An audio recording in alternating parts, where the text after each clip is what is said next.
Et ce soir, eh ben, nous allons parler du management toxique.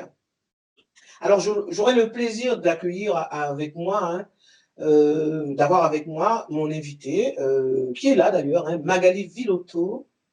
Donc, bonsoir. Bonsoir. Oui, bonsoir Magali. Magali est psychiatre dans le Val-de-Marne. Et donc, justement, on va nous parler du management pathogène. N'est-ce pas, Magali? Tout à fait. Oui, je vais essayer en tout cas. Donc, et vous allez pouvoir poser aussi toutes vos questions à Magali aussi, parce qu'elle est là pour ça, hein, n'est-ce pas, Magali? Vous êtes à notre disposition pour avoir tout à fait éclairage par rapport à la question. Alors, moi, essentiellement, je vais essayer de rester plus dans le domaine vous apporter des éléments en termes de psychologie. La psychologie, en fait, que ce soit du côté de la victime, du côté de la personne tyrannique, hein, du manager. Voilà, et Magali va nous donner son éclairage par rapport à... Je pense que Magali, vous rencontrez quand même des gens, vous rencontrez aussi des gens qui ont subi du management, des affres toxiques. D'ailleurs, à ma consultation hier soir, j'ai une de mes patientes qui est totalement dans un management pathogène. Donc oui, non, j'en rencontre. D'accord. Donc, voilà, vous allez nous dire en fait les répercussions sur la santé mentale, hein, notamment aussi. Hein. Ouais. Ok. Voilà. Donc, dans un deuxième temps, Magali va intervenir et moi, je vais commencer par vous parler du management toxique. OK? Donc, Magali, entre-temps, va assister à la réunion. Hein, elle vous a promis d'être avec nous à nos côtés. Vous êtes rendu disponible pour nous ce soir. Oui, hein, j'ai bloqué la soirée. Mais voilà, c'est très bien. On ne peut pas demander mieux. Alors, OK. Alors, en fait, je vais commencer. Hein. Vous savez, le manager toxique, il est insaisissable, tyrannique, antipathique ou intolérant, stressant. Il peut être aussi harceleur. Nous connaissons tous un manager, un chef toxique, hein, qui par ses relations, va vous rendre tendu, peu productif, et il va vous critiquer. Il est souvent agressif et il manque souvent de reconnaissance à votre égard. Et il a souvent des exigences contradictoires ou même des exigences impossibles. Et donc, c'est un supérieur, mais qui a un comportement toxique. Et face à lui, eh ben, notre stress est toujours à son paroxysme quand on le rencontre. Hein. Personnellement, je reçois de plus en plus de personnes en souffrance qui me racontent qu'elles ont été victimes de chefs toxiques. Hein. Et certaines d'entre elles implosent notamment à force d'évoluer dans un cadre toxique, dans des conditions organisationnelles toxiques, voire impossibles. Et pour moi, il y a un lien étroit entre stress, entre burn-out et management de ce type. Parce que certaines méthodes de management peuvent même mettre à rude épreuve les collaborateurs et générer beaucoup de souffrance au travail. Donc, le manager toxique ne cesse de gagner du terrain dans le monde du travail parce qu'on voit que de plus en plus, il y a de plus en plus de managers toxiques qui utilisent des méthodes inadaptées, qui peuvent être génératrices de risques psychosociaux, hein, parce qu'on parle de risques psychosociaux en entreprise. Et là aussi, on parle alors de management pathogène. Voilà. Alors, aux États-Unis, il faut savoir que la moitié même des employés ayant quitté leur emploi, à un moment donné de leur carrière, ont réagi ainsi parce qu'ils ont subi de la part de leur patron et la tendance est identique, voire même supérieure dans les pays d'Europe, comme la France notamment, qui reste toujours le champion. Rappelez-vous ce qu'on a dit pour les personnalités toxiques. Et puis, c'est pareil en Asie, en Moyen-Orient, en Afrique aussi. Il y a du management pathogène un peu partout. Et donc, pour ça qu'il faut garder en tête qu'il y a une forte corrélation entre l'engagement d'un employé et donc sa motivation et l'effort qu'il déploie pour atteindre les objectifs de l'organisation et sa relation avec son patron. Et de telles décisions interrogent encore plus pour voir que les personnes subissent énormément et justement par rapport à ça, ça découle de l'engagement même, de la motivation. Mais ce qui choque aussi, c'est que quand on a fait un sondage et on a vu qu'il y avait seulement 13% des employés du monde entier qui se disent engagés, hein, puisque pour la plupart, les personnes ne sont pas forcément engagées au travail. Alors, savez-vous quelles sont les attitudes qui traduisent un management pathogène? Avez-vous déjà vous-même subi les affres de management, de managers toxiques? Dites-moi en commentaire pour savoir un petit peu comment... Est-ce que vous-même vous subissez un manager toxique? Est-ce que vous l'avez déjà rencontré sur votre route? Laura est en train de décrire hein, pour nous dire Djembe aussi. Alors oui, effectivement, il y a des messages tardifs. Hein. Il n'y a pas de consigne, il donne pas de consigne claire, hein, nous dit Laura. Il dissimule, il fait de la rétention d'informations. Alors, Seb qui dit grâce à Lydia, je sais dire non. Seb voulait nous partager ça alors. Bouchra et Seb sont en train d'écrire. Et m'arrêter que je sens qu'on me pousse un peu loin. Oh oui, ok. Seb, oui, il faut savoir s'arrêter aussi. Hein, quand on sent que... Un manager qui assigne la même tâche à plusieurs personnes sont que ces dernières le savent. Ah oui, oui, oui. oui.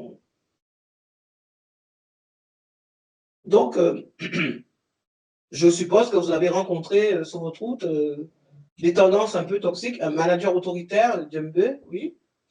Alors, de nombreuses attitudes, en fait, traduisent le comportement toxique. Un manager de type paternaliste, est-ce qu'on peut dire qu'il est toxique parce qu'il est paternaliste? Ça dépend. Hein. Et pas de délégation, difficulté à faire confiance. Peut-être qu'il ne faut pas tout mettre aussi sur le compte de manager toxique, en fait, hein, qui ne reconnaît pas le travail des autres, hein, qui ne reconnaît pas le travail des autres. En fait, c'est un mauvais manager aussi. Hein. Un mauvais manager, ça ne fait pas de lui ça fait pas forcément de lui un manager toxique. Hein. Attention. Qui ne sait pas attribuer les bonnes ressources. Oui, il y a la catégorie mauvais aussi, effectivement. Oui. Alors, qu'est-ce qu'on remarque en fait dans le comportement, en fait, dans les attitudes du manager? On voit souvent, alors Muriel nous dit qu'il fait des critiques négatives. Oui, souvent, oui. Le manager toxique fait beaucoup de critiques. Hein. On voit surtout des attitudes dans le quotidien qui traduisent le management toxique. Oui, les millions aussi, Vanessa. Un détournement du lien de subordination. Il va se servir justement de son autorité. Et là, à ce moment-là, il va aller jusqu'à faire des incivilités à caractère vexatoire. Hein, c'est de l'humiliation, on est en plein dedans. Refuser de dialoguer, faire des remarques insidieuses ou injurieuses avec des mots blessants. Hein, du dénigrement, beaucoup de dénigrement, et puis une volonté aussi de ridiculiser, de se moquer aussi. Tout ça, c'est vraiment, il va se servir de ce lien de subordination pour détourner, pour pouvoir faire tout ça, toutes ces malversations. Il va aussi faire des détournements de règles disciplinaires, c'est-à-dire donner des sanctions injustifiées basées sur des faits inexistants. Il va faire aussi des atteintes aux avancements de grade, on voit ça souvent, et d'échelon, hein, il va vous bloquer, vous pouvez vous ressentir bloqué, et même par rapport aux demandes de formation que vous allez faire, il va refuser aussi. Hein. Et en matière d'évaluation et de notation aussi, ça va être aussi, il peut aussi se servir de ça pour vous sous-noter, sous-évaluer, en tout cas ne pas vous évaluer à votre juste valeur, ça existe aussi. Il y a un certain nombre de détournements aussi du pouvoir de direction, comme par exemple vous isoler, vous mettre au placard, ne pas vous donner du travail, ça fait, on appelle ça le beau art. Est-ce que vous savez? Ah ouais, voilà. Parce qu'à l'instar du burn-out, il y a aussi le beau art. Le beau art, c'est le fait de s'ennuyer au travail, de ne pas avoir du travail. Et ça fait autant de mal que le burn-out. Donc, on va fixer des objectifs, il va vous fixer des objectifs irréalisables, confier du travail inutile, vous faire travailler pour rien, en fait. Vous avez l'impression que, voilà, il veut juste vous humilier. Et aussi, des fois, vous changez d'affectation de manière arbitraire, sans que ça ait aucun sens. On voit aussi des détournements du pouvoir d'organisation, comme par exemple modifier arbitrairement les conditions de travail ou les attributions essentielles de poste de travail. Donc tout ça, ce sont des attitudes qu'on va voir quotidiennement dans un management pathogène. Hein. C'est un caractère régulier, en fait, aussi. Alors, savez-vous, maintenant, est-ce que vous pouvez me dire si vous croyez savoir repérer un manager toxique? Comment vous prenez pour repérer, pour détecter, à partir de quoi vous vous basez pour... parce qu'il y a des faits concrets hein, qui traduisent le management toxique. Par exemple, qui pour vous qualifie. Alors, Dounia nous dit, personnellement, je fais énormément confiance à mon instinct. Oui, et alors, quand on part à 18h et qu'on nous dit, tu as pris ton après-midi. Ah ouais, effectivement. Donc, c'est quoi? C'est du mensonge?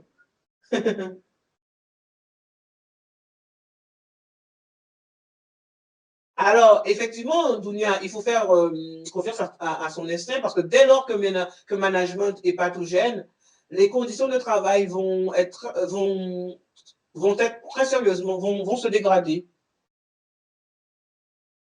Oui, Dounia surveille le comportement des managers. Effectivement, les conditions de travail vont se dégrader et donc, ça va vous impacter. Hein.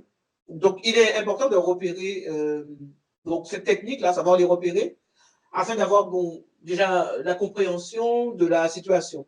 Parce que faut savoir que la loi aussi a prévu de protéger le salarié hein, victime de management toxique. Alors, comme attitude, alors je vais vous donner quelques exemples concrets qui traduisent le management pathogène. Par exemple, tutoyer sans réciprocité, ça peut être, il prend des décisions qui nous impactent négativement sans communiquer. Est-ce qu'on peut dire que ça c'est un management? Pour moi, encore là, c'est un mauvais management, mais pas forcément pathogène. Il manque d'empathie, il parle beaucoup de lui. Evita, il rabaisse ses équipes en permanence. Oui, oui, oui. Enjoint de tutoyer et d'embrasser. Ça peut être aussi qualifié de management pathogène. Instaurer une asymétrie hiérarchique. Deux poids, deux mesures. Oui, mauvais, mais sauf s'il dissimule des informations, nous dit en général, bon, s'il dissimule des informations, de toute façon, on ne saura jamais tout. Hein. Couper la parole fréquemment aussi, c'est vraiment typique de management pathogène. Voilà, ça aussi, c'est une attitude de manager toxique. Qu'est-ce qu'on peut concrètement... Ah ouais, c'était mon micro, en fait, voilà. Ouais. Je vous ai dit, je vous donnais quelques exemples concrets qui traduisent le management toxique. Hein. Le fait de tutoyer sans réciprocité, enjoindre de tutoyer et d'embrasser, hein, ça c'est aussi c'est qualifié aussi comme attitude toxique. Instaurer une asymétrie hiérarchique, deux poids, deux mesures. Couper la parole fréquemment. Utiliser toujours au niveau verbal élevé et menaçant, c'est-à-dire toujours crier, menacer ses collaborateurs. Ça aussi, c'est le fait de manager toxique. Le fait de faire disparaître les savoirs sociaux comme le bonjour, merci, au revoir, ce sont les mots magiques, mais avec des fois le manager toxique qui ne dit rien, ça c'est le manager, c'est qualifié d'attitude toxique également. Le fait d'utiliser aussi des injures sexistes, racistes, des mises en cause professionnelles face aux collègues et au public et face aussi à la clientèle. Ce qui est qualifié aussi de toxique, c'est toute communication verbale avec son collaborateur. Hein. Utiliser exclusivement des post-it, des mails, des notes de service. Ça peut être qualifié de toxique parce que il n'y a pas véritablement de dialogue, d'échange. Le fait de ne plus regarder aussi dans les yeux, ça aussi, ça peut être qualifié de toxique aussi. Et aussi, par un autre exemple, utiliser l'entretien d'évaluation pour régler des comptes, en fait. Aussi. Ça peut être aussi qualifié comme attitude toxique. Donc, voilà des exemples. Hein. Et donc, c'est pour ça qu'il faut faire attention à ne pas confondre un mauvais manager et un manager toxique. Hein. Alors, c'est vrai que Magali va revenir un peu là-dessus, donc je ne veux pas trop.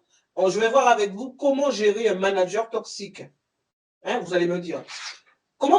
Si vous avez eu un manager toxique, comment vous vous êtes pris pour pouvoir gérer ce manager-là?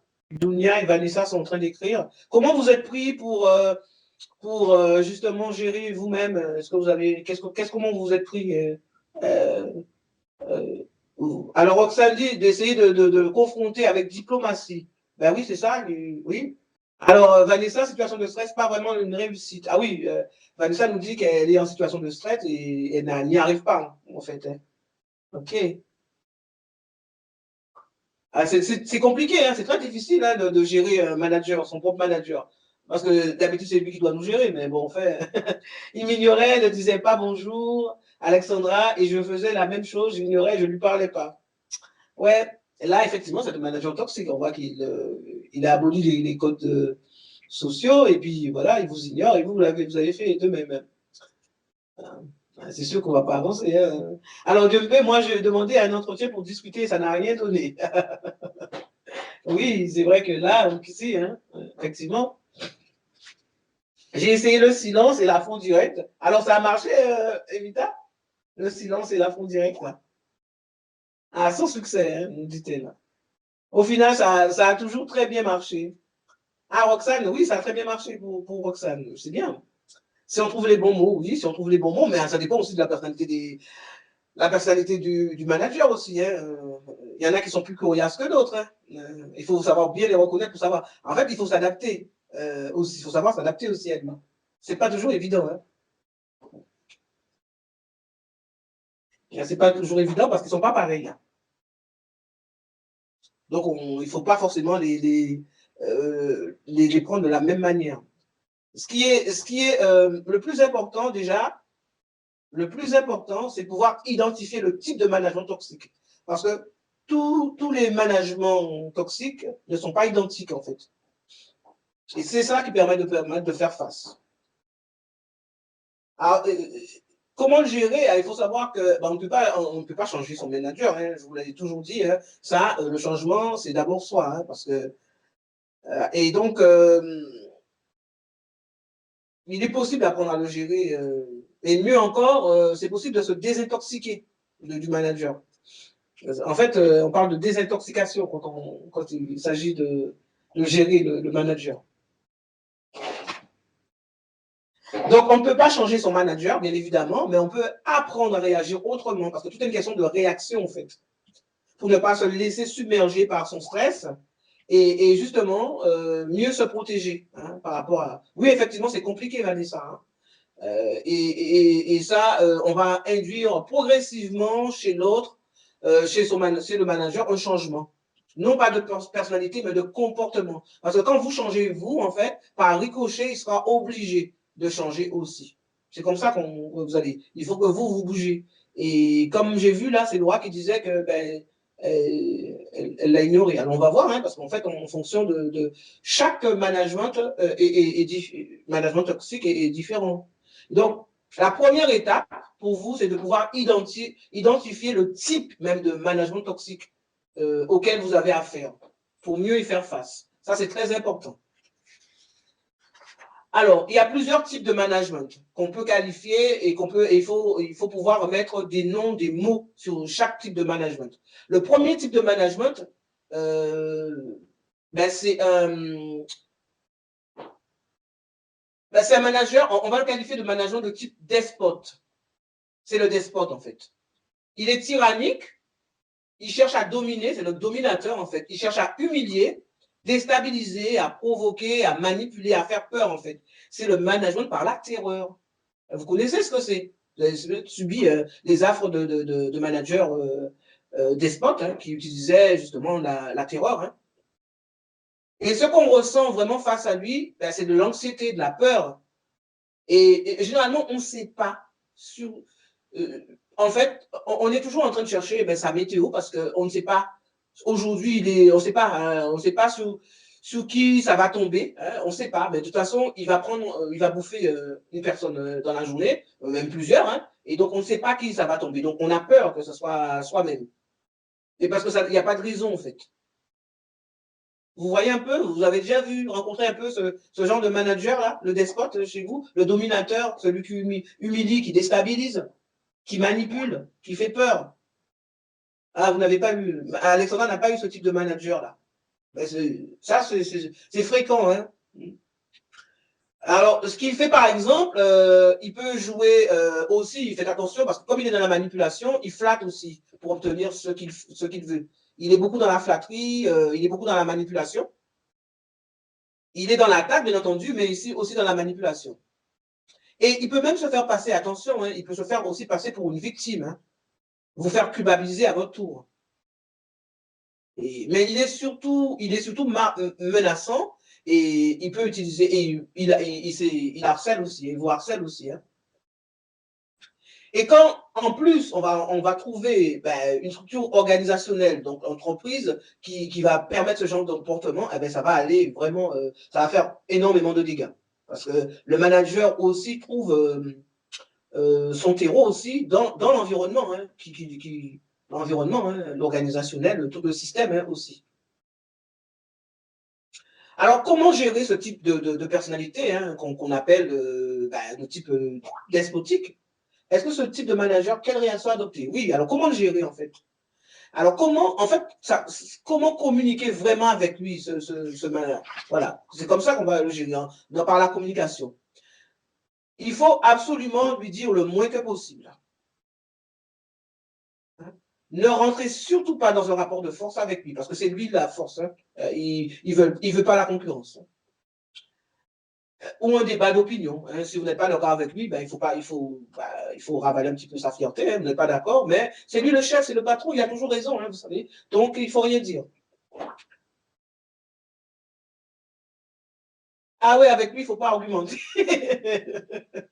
Mais c'est ça, hein, c'est pour ça qu'il faut savoir comment faire. Il faut savoir composer avec ce genre de. Il ne faut pas faire ça avec tout le monde, hein, avec lui en particulier, oui. Il ne faut pas lui dire, par exemple, oh, je pense que je ferai ça à votre. Je pense que plutôt il faut faire comme ça, ou ce que je ferai. Non, non, non, non, non. C'est lui le chef. Alors, chez nous, il a mis à mal, hein, il a divisé, oui, oui. Donc, avec lui, il faut rester dans la sobriété. Quoi. Il faut rester dans quelque chose de très sobre, de factuel et puis de neutre aussi. C'est gaspiller son énergie pour rien avec ce type de personne. Effectivement. Non, non, non. Là, ça, c'est. Il faut garder son énergie pour autre chose. Et il faut se garder de dire, par exemple, oui, mais ce projet, je vais le mener de cette façon. L'objectif, c'est ça. Le budget, c'est ça. Non, donc, ça, il ne faut pas rentrer tellement dans ça. Il faut plutôt argumenter comme ça. Il faut chercher à rester stable. Oui, c'est très frustrant, oui, oui, oui. Non, mais il faut dire le moins possible. Il faut surtout, il faut rester très, très sobre avec lui. Hein. Stress autonome.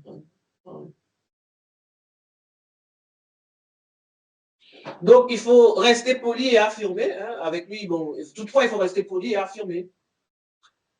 Et surtout, avec lui, il faut mettre les choses par écrit. Et gardez surtout votre calme avec lui. Hein, travailler sans lui en étant très autonome. Oui, si on peut le faire, oui. Ouais, ouais. Ouais. En tout cas, chercher à rester stable émotionnellement, à rester calme, quoi qu'il arrive. Avec lui, il faut garder son calme, en fait. Il ne supporte pas de se sentir. Oui, il ne veut pas sentir une infériorité face à une autre personne. Donc, voilà. Ne pas montrer ses émotions. Oui, il vaut mieux, ouais. Ouais.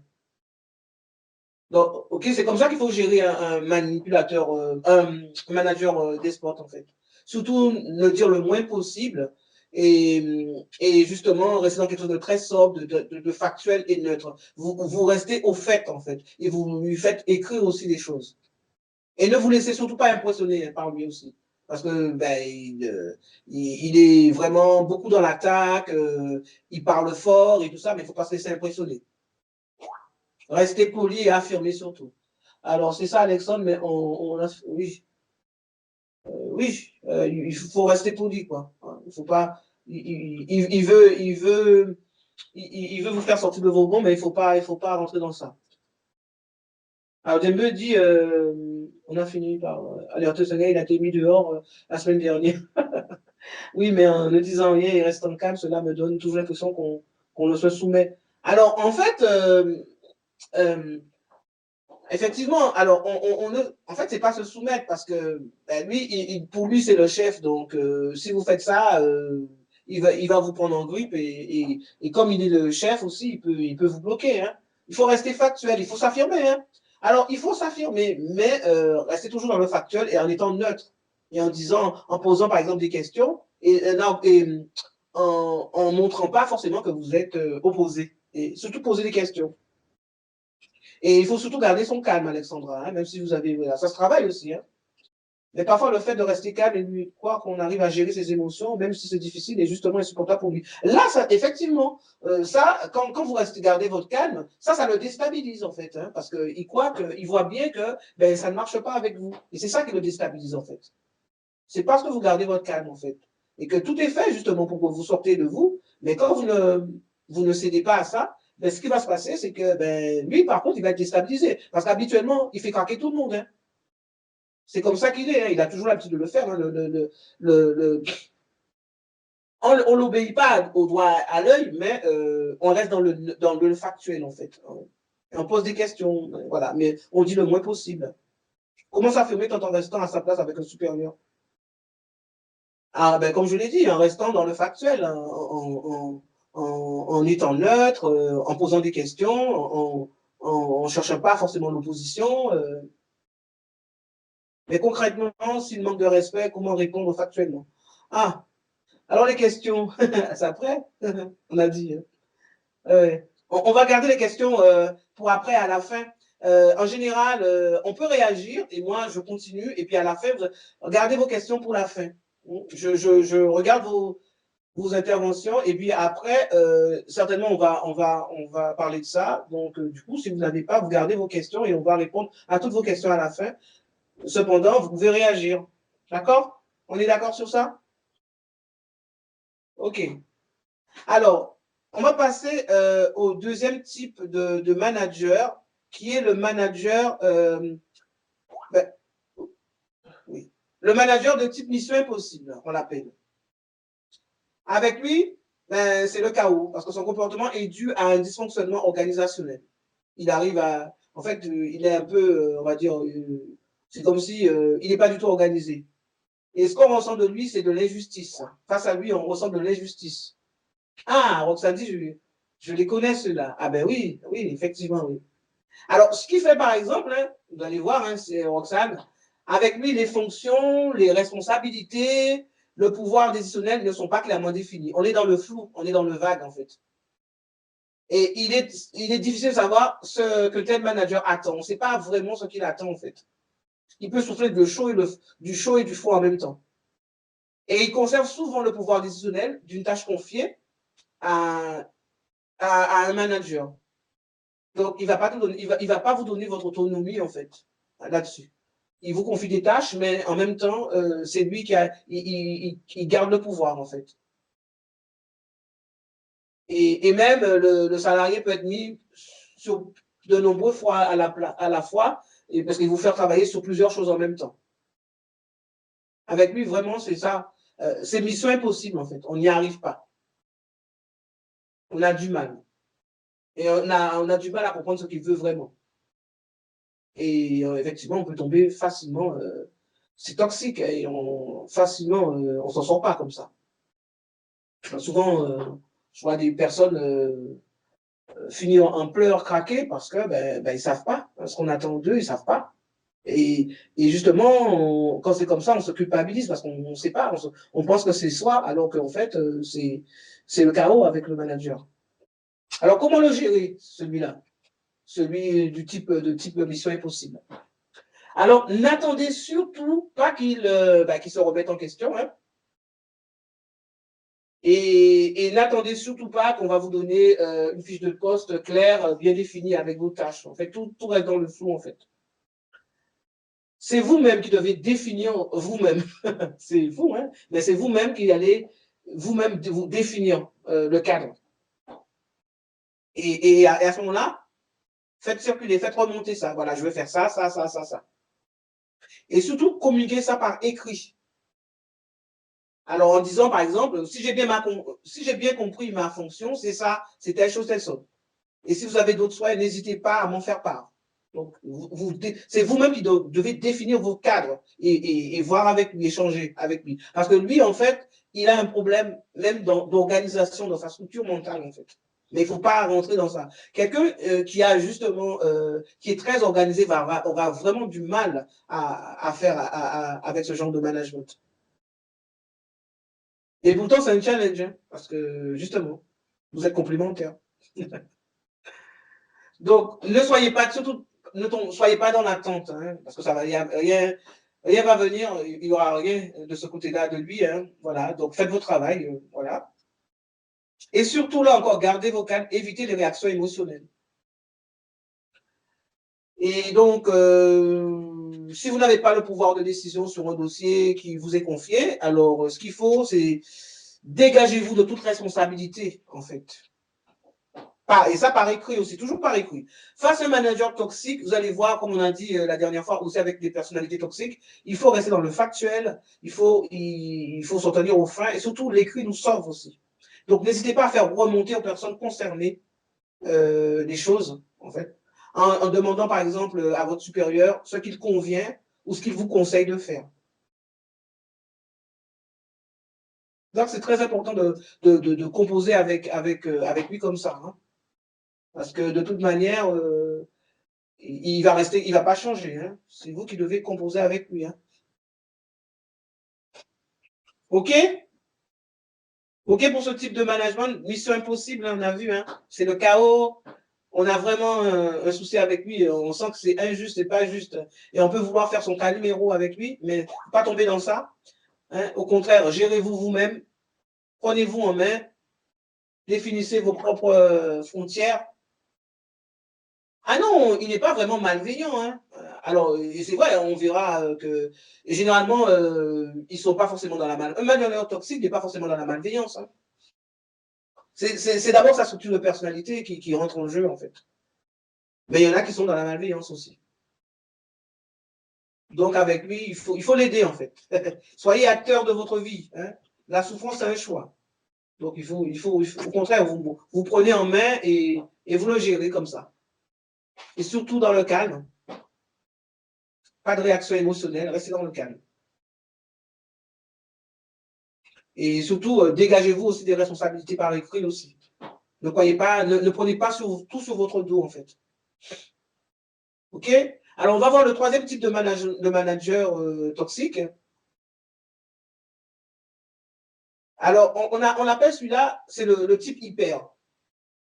C'est un hyperactif, hein, il est dans l'hyper tout, et il est surtout dans l'hyper investissement émotionnel. Alors, il va être hyper entreprenant, hyper perfectionniste, hyper ambitieux, hyper travailleur, hyper affectif, hyper cool. Ouh, waouh! Quand on le voit, on dit génial. Oui, la souffrance est un choix. Oui, je le dis souvent, oui. Parce que c'est un message que je veux faire passer, en fait. Que la souffrance est un choix. Oui, oui, oui. Vous allez finir par comprendre que la souffrance, hein, il est souvent quoi. Alors, je ne sais pas, dans sa structure mentale, hein, il est comme ça, en fait. C'est un hyperactif. Mais il est aussi instable. Il est aussi instable au niveau humeur. Et parfois même très susceptible sous son tour. Parce qu'en fait, il est dans l'hyper-contrôle. Il est hyper-contrôle. Il est dans l'hyper-contrôle.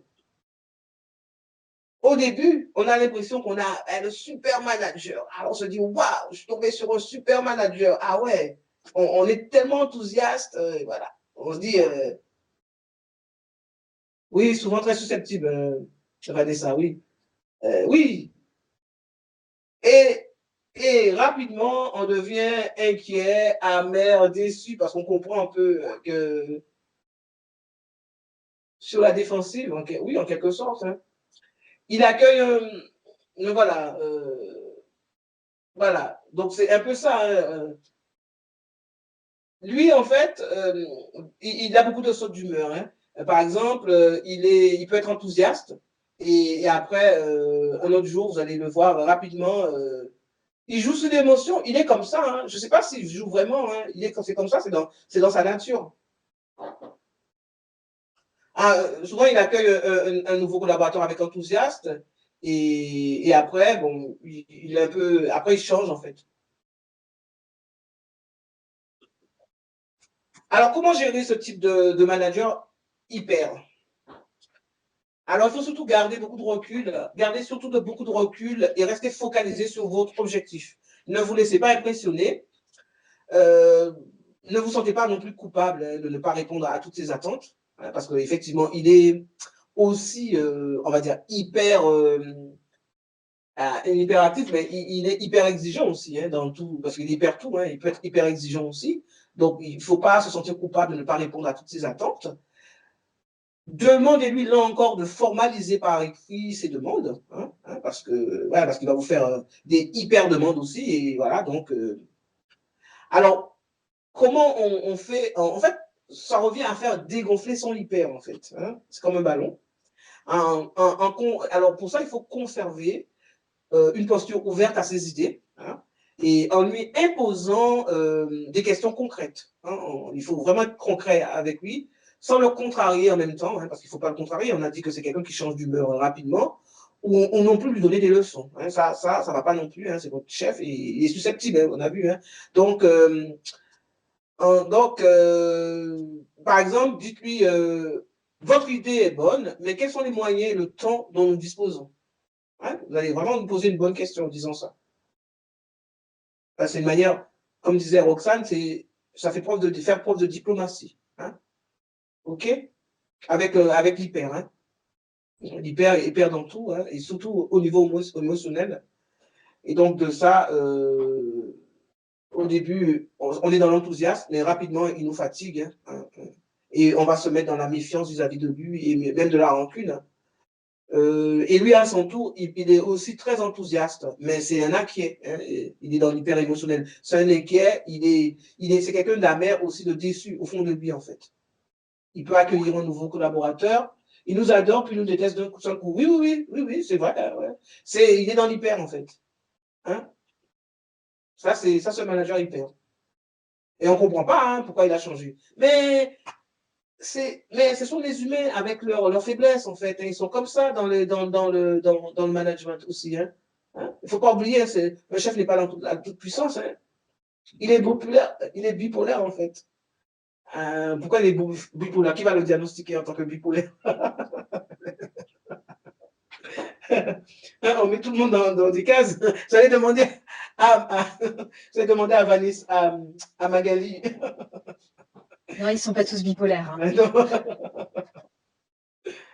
Quand même. Alors, gardez beaucoup de recul et restez focalisés sur vos objectifs avec lui. Hein. Voilà. Et surtout, formalisez vos demandes par écrit toujours. Hein. Et pour dégonfler son hyper, il faut lui poser des questions concrètes, rappelez-vous. Et surtout, ne pas le comparer. Hein. C'est insusceptible. Hein. OK? Alors, on va passer au quatrième type de management. Eh bien, c'est le management de type 4-4. Alors, en fait, ça reprend un peu l'analogie du 4-4. En fait, c'est un monstre sacré. Il aime se surpasser. Il a une grande force, une grande capacité de travail. Et c'est quelqu'un de très efficace, mais aussi très critique. Il ne supporte pas l'inefficacité. Il ne supporte pas la nonchalance, la mollesse, la faiblesse, voilà. Hein? Parce que pour lui, ben, quand on veut, on peut, quoi. Voilà. Donc, voilà. Hein? Il faut que vous vous dépassez, il faut que, voilà. Hein? Il faut que vous montrez ce que vous avez dans le ventre. De toute manière, avec lui, c'est ça. Parce que lui-même, il est comme ça. C'est un 4-4. Alors, ce qu'on ressent face à lui, eh ben, c'est de l'incompétence. Des complexes même, parfois. Parce que c'est lui, parce que lui, effectivement, il est efficace, il sait des choses, hein, mais il le fait, mais il le montre, il a une manière, une attitude pour vous montrer que face à lui, vous n'êtes rien. C'est lui, il est là et vous êtes là. D'accord?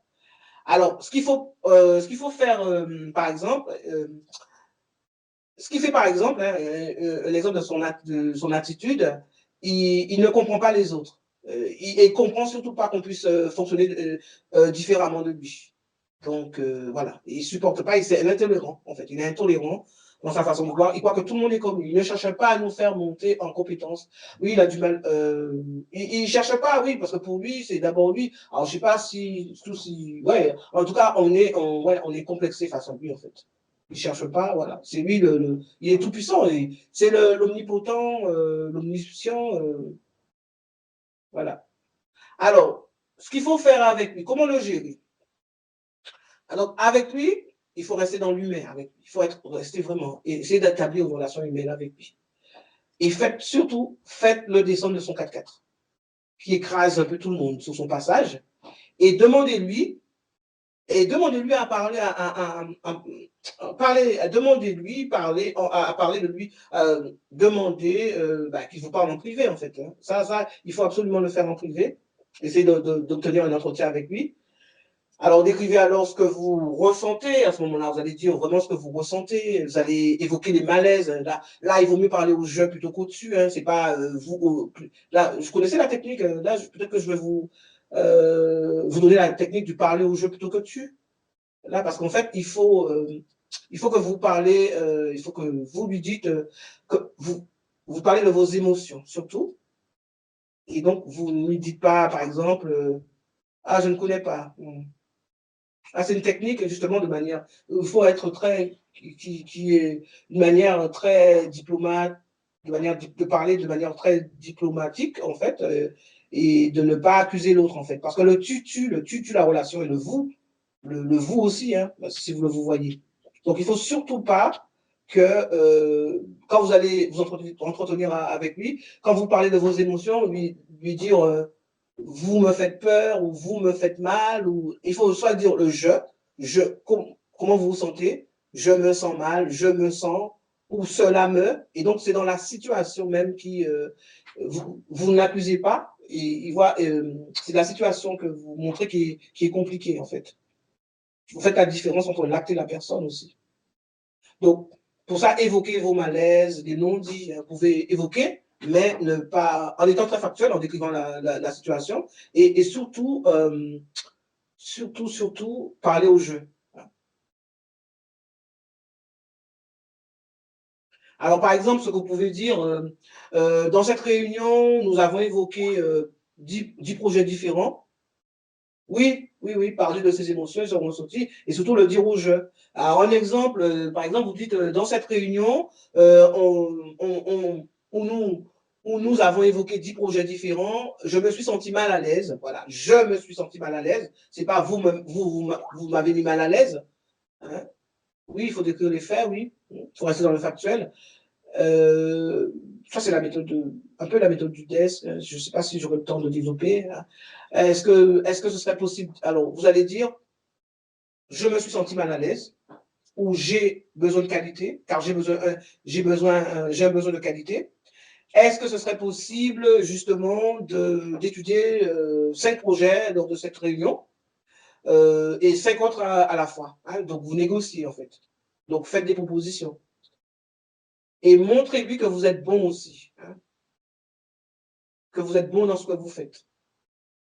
Qu'il n'a pas le monopole de l'efficacité. Mais, c'est à votre manière. Il n'a pas seulement. On n'est pas obligé de faire comme lui pour être bien, pour être efficace. Voilà. Donc, c'est comme ça qu'il faut composer avec un manager de type 4-4, hein, puisque c'est un monstre sacré. Il aime se surpasser et par là même vous faire richesse tout le temps à vous faire vous dépasser. Parce que lui-même, il a une grande capacité de travail, mais il oublie que les autres ne sont pas toujours comme lui et les autres ne procèdent pas forcément comme lui. Mais il n'aime pas du tout les gens qui les tirent au flanc. Même si vous n'êtes pas tiré au flanc, et si vous n'êtes pas comme lui, c'est pareil. Hein, voilà. Donc, et on ressent de lui vraiment qu'on est incompétent, quoi. Et on a des complexes face à lui. Donc, qu'on lui. Je ne comprends pas là. Enfin, vous laissez vos questions à la fin. Donc, voilà. Donc, il faut surtout qu'on lui montre qu'on est compétent. Oui, effectivement. Il faut lui montrer que vous êtes compétent, vous savez de quoi vous parlez. Vous ne faites pas comme lui, mais vous avez aussi vos atouts. Vous êtes différent, que les gens sont... Vous êtes différents, donc pour ça, vous avez bien compris que ça, il faut avoir une bonne estime de soi, de connaître ses valeurs aussi, faire un travail aussi sur soi. Parce que sinon, on n'y arrive pas. Ok, alors ensuite il y a le manager, le quatrième type de manager qu'on a, c'est le manager de type antipathie. Lui, en fait, c'est un intolérant en puissance, hein, et il est surtout intolérant à une part de votre personnalité. Il ne vous accepte pas comme vous êtes en fait. Et voilà, et en quelque sorte, ben, comme il n'accepte pas, vous pensez que vous n'êtes pas, ben, qu'il faut changer. Et surtout, vous avez l'impression qu'il ne vous aime pas, qu'il ne peut pas vous blairer, qu'il ne vous encadre pas. Vous avez l'impression qu'il vous juge avec lui. C'est ce qu'on ressent en face de lui, en fait, le manager de type antipathie. Et ce qu'il fait, par exemple, c'est qu'il s'énerve vite, il s'impatiente, il se met aussi en colère souvent contre certaines personnes, hein, qui prend en grippe, hein, ou il va les éviter. Hein. C'est un petit peu ce que me disait tout à l'heure, je ne sais plus, hein, c'est Laura.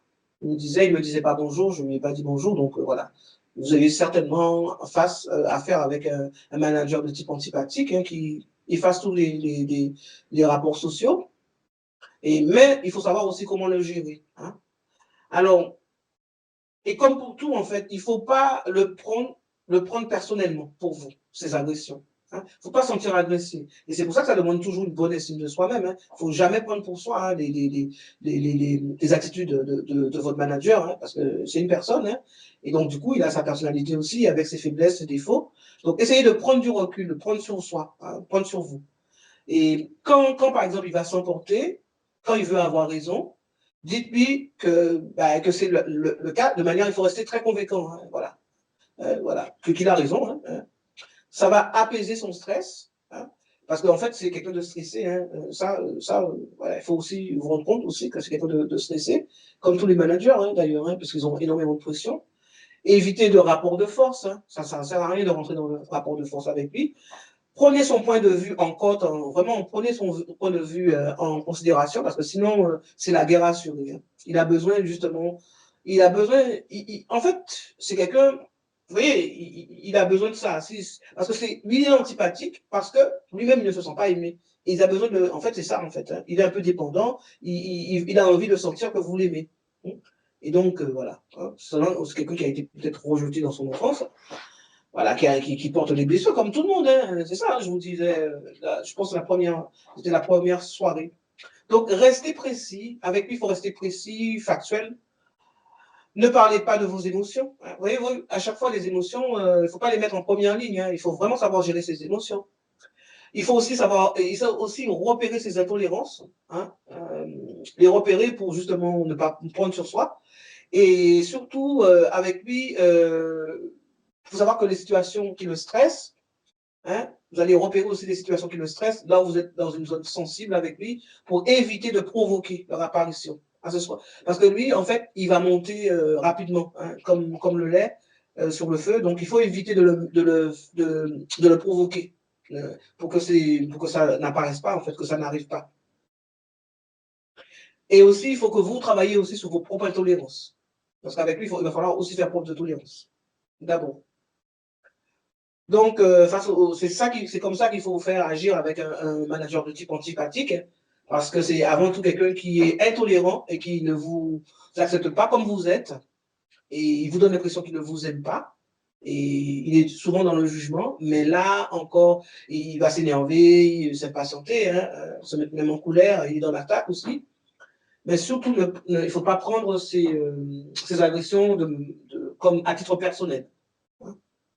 Il faut surtout prendre du recul, gérer ses émotions, avoir une bonne estime de vous-même, et ça c'est important. Si vous n'en avez pas suffisamment, il faut penser à renforcer son estime, hein, et travailler sur soi, et notamment travailler sur ses propres intolérances.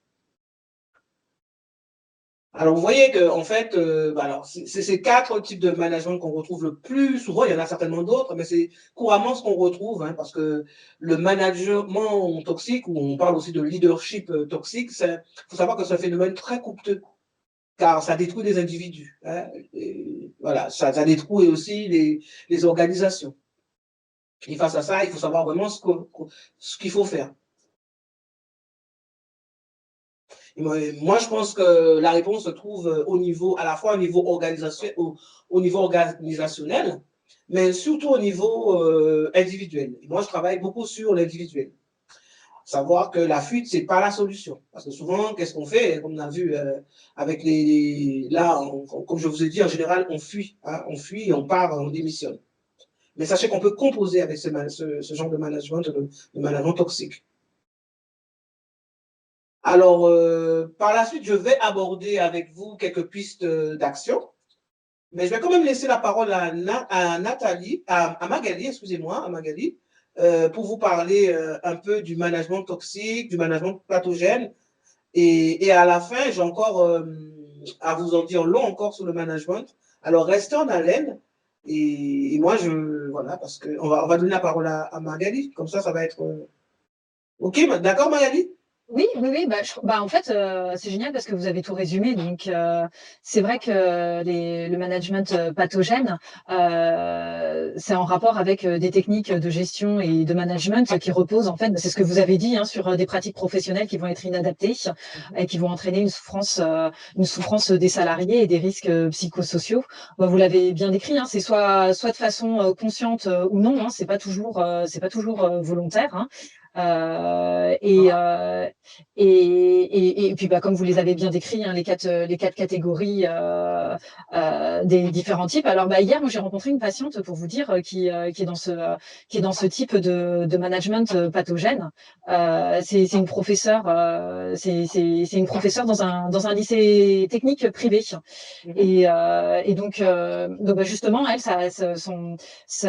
ses difficultés ont commencé quand elle s'est sentie vulnérable, quand elle s'est montrée vulnérable et quand elle a eu son mari qui est décédé malheureusement. Donc elle a commencé à aller moins bien. Pourtant, ça se passe très très bien avec les élèves, mais ça se passe très mal avec la direction. Et en fait, là, l'objectif du directeur est de la faire démissionner, et de la faire partir de leur école. Donc voilà, et ça a été dit, le directeur lui a demandé ouvertement de démissionner, hein, chose qu'elle veut pas faire. Donc du coup, il est dans des conduites pathogènes. Vous l'évoquiez tout à l'heure, elle, c'est surtout l'autre jour, ce qu'elle me racontait hier, c'est par exemple, ils ont des primes et elle n'a pas obtenu la prime qu'elle aurait dû avoir. Et du coup, elle s'est rendue compte, parce qu'elle avait fait tout un projet, c'est par des points, elle a fait tout un projet pédagogique, qu'elle aurait dû avoir un certain nombre de points. Et puis, justement, certains qui n'avaient pas de projet pédagogique ont eu une plus grande prime qu'elle. Et là, on parle beaucoup de favoritisme aussi dans ce genre de comportement. Donc, ça l'avait beaucoup atteint. Et c'est vrai qu'ils cherchent la moindre chose pour la faire partir. Sur son temps de pause, elle rencontre ses élèves qui sont beaucoup d'immigrés. Et donc, du coup, elle les aide. C'est des petits jeunes. Elle les aide à avancer sur leur démarche sociale. Et c'est ce qu'on lui reproche alors qu'elle le fait sur son temps de pause et à l'interclasse. Et ça lui est reproché. On la surveille là-dessus, enfin de tous les côtés. Alors elle m'envoie des listes de mails aussi qui sont contre elle. Alors elle, le défaut qu'elle a, on disait tout à l'heure dans les réactions, c'est qu'elle est, on va dire qu'elle répond, elle est trop face à face avec eux. Et donc c'est un bras de fer qui se met en place. Et je pense que ça lui est péjoratif et que ça a des conséquences, pour elle. Et notamment là, elle me disait ce qu'elle voulait répondre comme mail. Là, je lui ai dit qu'il allait falloir changer le mail si elle voulait obtenir quelque chose. Et c'est justement, il y avait quelqu'un qui était intervenu tout à l'heure pour dire mais comment on peut se sentir face à ça. Et elle me disait mais je suis incapable de changer ma façon de répondre parce que je vais être droit dans mes bottes et ne pas répondre ce que j'ai envie de répondre. Du coup, c'est pas moi. Et j'ai l'impression, ce qu'elle me disait hier, de m'écraser devant eux. Et donc hier, ça lui était insupportable de pouvoir avoir affaire à de pouvoir à faire des concessions. Donc c'était ça qui était compliqué pour elle, c'était faire des concessions, mais pour évoluer dans un environnement qui lui serait plus favorable. Et c'est vrai qu'on se rend compte qu'avec ce genre de comportement pathogène, bah, c'est toute une organisation qui est dysfonctionnelle et qui est déréglée. Et elle, ce qu'elle me relatait hier, c'est qu'il y a 25% des profs qui sont actuellement en arrêt maladie. Bah pour burn-out, pour harcèlement, enfin voilà. Donc ça, voilà, c'est une situation voilà dans laquelle elle fait face. Elle n'a pas fini. Heureusement, elle accepte d'être suivie. Puis bah là, je l'ai orientée justement vers notre psychologue pour travailler les techniques, des techniques de réponse justement. Ah oui, et ça, voilà. Bah oui, oui, comment elle ça va s'apprend en réagir, fait. c'est une question de oui, oui, oui. Comment réagir, c'est une question de réaction, hein. Ouais, ouais, Et ouais. surtout de pouvoir gérer ses émotions, hein, par rapport à ça. C'est ça qu'elle Bah, voilà. exactement, exactement. Et ça, elle a, bon alors la pauvre, Elle a du mal encore à le faire. pardon? J'ai dit qu'elle a du mal à le faire, Ah oui, bah oui, oui, bah là, elle commence vraiment elle commence enfin, elle était prise dans autre chose avant. Je la voyais dans la dépression par rapport au deuil de son mari. Donc ça, c'était des choses qui venaient de façon, en fait, ça arrivait vraiment de façon très insidieuse. C'est des choses, on se rend pas compte. C'est une petite chose qui arrive, puis une deuxième apparaît, et puis au fur et à mesure, il y en a plein qui s'installent et on se rend compte que c'est justement pas normal. Et alors, comme elle le dit, hein, c'est pas orienté que vers elle. Hein, et c'est vrai que ce genre de mécanisme, c'est soit vers une personne, soit orientée vers tout un groupe. Hein, et elle me dit, enfin, elle le prend pas pour elle forcément, puisqu'elle me dit, bah, on est de nombreux collègues, on est 25% des collègues à être en souffrance et à être mal à l'aise. Donc, et elle se sent comment face à ça, par rapport à tout ça là, alors actuellement, elle se sent dépassée parce qu'elle a d'autres choses. Bah, c'est ça, actuellement dans sa vie, elle a d'autres difficultés. Donc, c'est compliqué de mettre son énergie partout. C'est quasi impossible. Hein, donc, elle essaie de gérer déjà les autres choses du mieux qu'elle peut. Donc, c'est comment, avec l'énergie qui lui reste, arriver à faire face à cet employeur. Et bah, là, nous, tout le travail qu'on va essayer de faire avec elle, c'est qu'elle puisse apprendre à s'économiser pour répondre à toutes les attaques qu'elle reçoit. Et c'est assez impressionnant. Je trouve que le corps enseignant, c'est pas simple. Hein, donc, dans tout ça, on parle depuis cette semaine, il y a toujours un problème. Oui, ouais. oui, effectivement, hein, c'est Alix qui dit dans tout ce dont on parle depuis cette semaine, il y a toujours le problème de la surimplication et du contrôle. Ah oui, comment on va se sentir aussi surimpliqué, voilà, c'est. Ouais, bah elle, c'est quelqu'un en plus, effectivement, hein, qui est très impliqué dans son travail avec les élèves. Alors, les élèves qui sont des élèves difficiles, elle, ça se passe très bien, ça se passe très très bien. Elle est passionnée par son métier et justement, elle a le sentiment qu'on l'empêche de faire son métier. Et souvent, effectivement, hein, souvent, c'est parce qu'on est, je le disais aussi, on est des fois, c'est parce qu'on est une bonne personne aussi, hein, qu'on ne comprend pas forcément pourquoi ça nous arrive, et on se demande pourquoi. Mais à chaque fois qu'on va poser la question du pourquoi, on est dans une impasse. Il faut plutôt se demander la question du comment. Et puis surtout, il ne faut pas être dans le contrôle, parce que quand on contrôle, on veut contrôler l'autre. Il faut arrêter, quoi. Il faut se contrôler soi, en fait. Et à chaque fois qu'on souffre, et c'est pour ça que je le dis encore, la souffrance c'est un choix, il faut arrêter de vouloir contrôler l'autre, de vouloir faire changer l'autre. Il faut se changer soi. Et plus on va s'occuper de contrôler l'autre, et plus on va souffrir. Voilà, ça il faut changer, hein, il faut changer soi par rapport à ça. Ah oui, oui, et bah surtout l'autre ne changera pas. Donc, oui, c'est surtout ça. Donc, on va s'épuiser pour rien. Donc, mais ça, il faut le comprendre. C'est pas simple de comprendre que quelqu'un ne va pas changer en face. On a toujours ce sentiment qu'on va peut-être pouvoir faire quelque chose. Ben oui. Oui, il y a toujours l'espoir. Ouais. Sauf que je pense qu'il faut faire un deuil sur cet espoir et se concentrer sur soi. Oui, tout à fait, oui. Et elle se sent harcelée, par exemple. Ah oui, complètement. Oh bah elle a des mails. Mais le pire c'est que mais son manager n'est pas très intelligent. Hein, et d'ailleurs elle était assez touchante hier parce qu'elle me disait, mais je pense qu'il a de grosses et c'est souvent le cas, hein, qu'il a de son côté de grosses vulnérabilités et qu'il est très fragile. Voilà. Alors malgré son attitude qui est quand même dure pour elle, elle arrive à entrevoir en tout cas que c'est quelqu'un de très isolé, qui a rien dans sa vie. Et son seul pouvoir c'est celui du travail. En tout cas celui qui veut se donner au travail. Donc il comble son manque certainement personnel par tout ce stratagème au travail. Et ben là il a de l'existence. Enfin en tout cas il veut se donner de l'existence à travers ça. Mais ce qu'elle doit comprendre aussi, c'est que c'est le pot de fer contre le pot de terre, parce que lui, il est en position, son manager est en position de supériorité par rapport à ce lien hiérarchique, et donc, de toute manière, elle va perdre. Donc, il ne faut pas qu'elle tombe dans le rapport de force. C'est ça. Exactement, c'est ça que j'ai essayé parce que là, elle est dans le bras de fer depuis un certain temps et en fait, ça marche pas. Et c'est en escalade, enfin vraiment, hein, là, c'est de l'escalade et donc là, elle commence à comprendre qu'il faut arrêter cette escalade et qu'il va peut-être falloir commencer par agir différemment. Donc c'est intéressant parce qu'elle va pouvoir évoluer maintenant de ce côté-là. Mais alors, je suis d'accord, hein, je comprends que il y avait une réaction là de quelqu'un qui disait que ça n'excuse pas d'être fragile. Non, enfin ça, je suis complètement d'accord. C'est pas parce que une personne est fragile qu'elle a les droits de se comporter ainsi vis-à-vis des autres personnes. Mais bon, c'est vrai que parfois il faut, c'est aussi peut-être que ça peut aider, peut-être que ça peut nous aider pour faire face à une personne, de comprendre aussi par quoi elle passe et qu'est-ce qui fait ça, pour avoir moins de rancœur aussi nous vis-à-vis de cette personne-là. Ah oui, ça c'est important de comprendre la personnalité aussi qu'on a en face.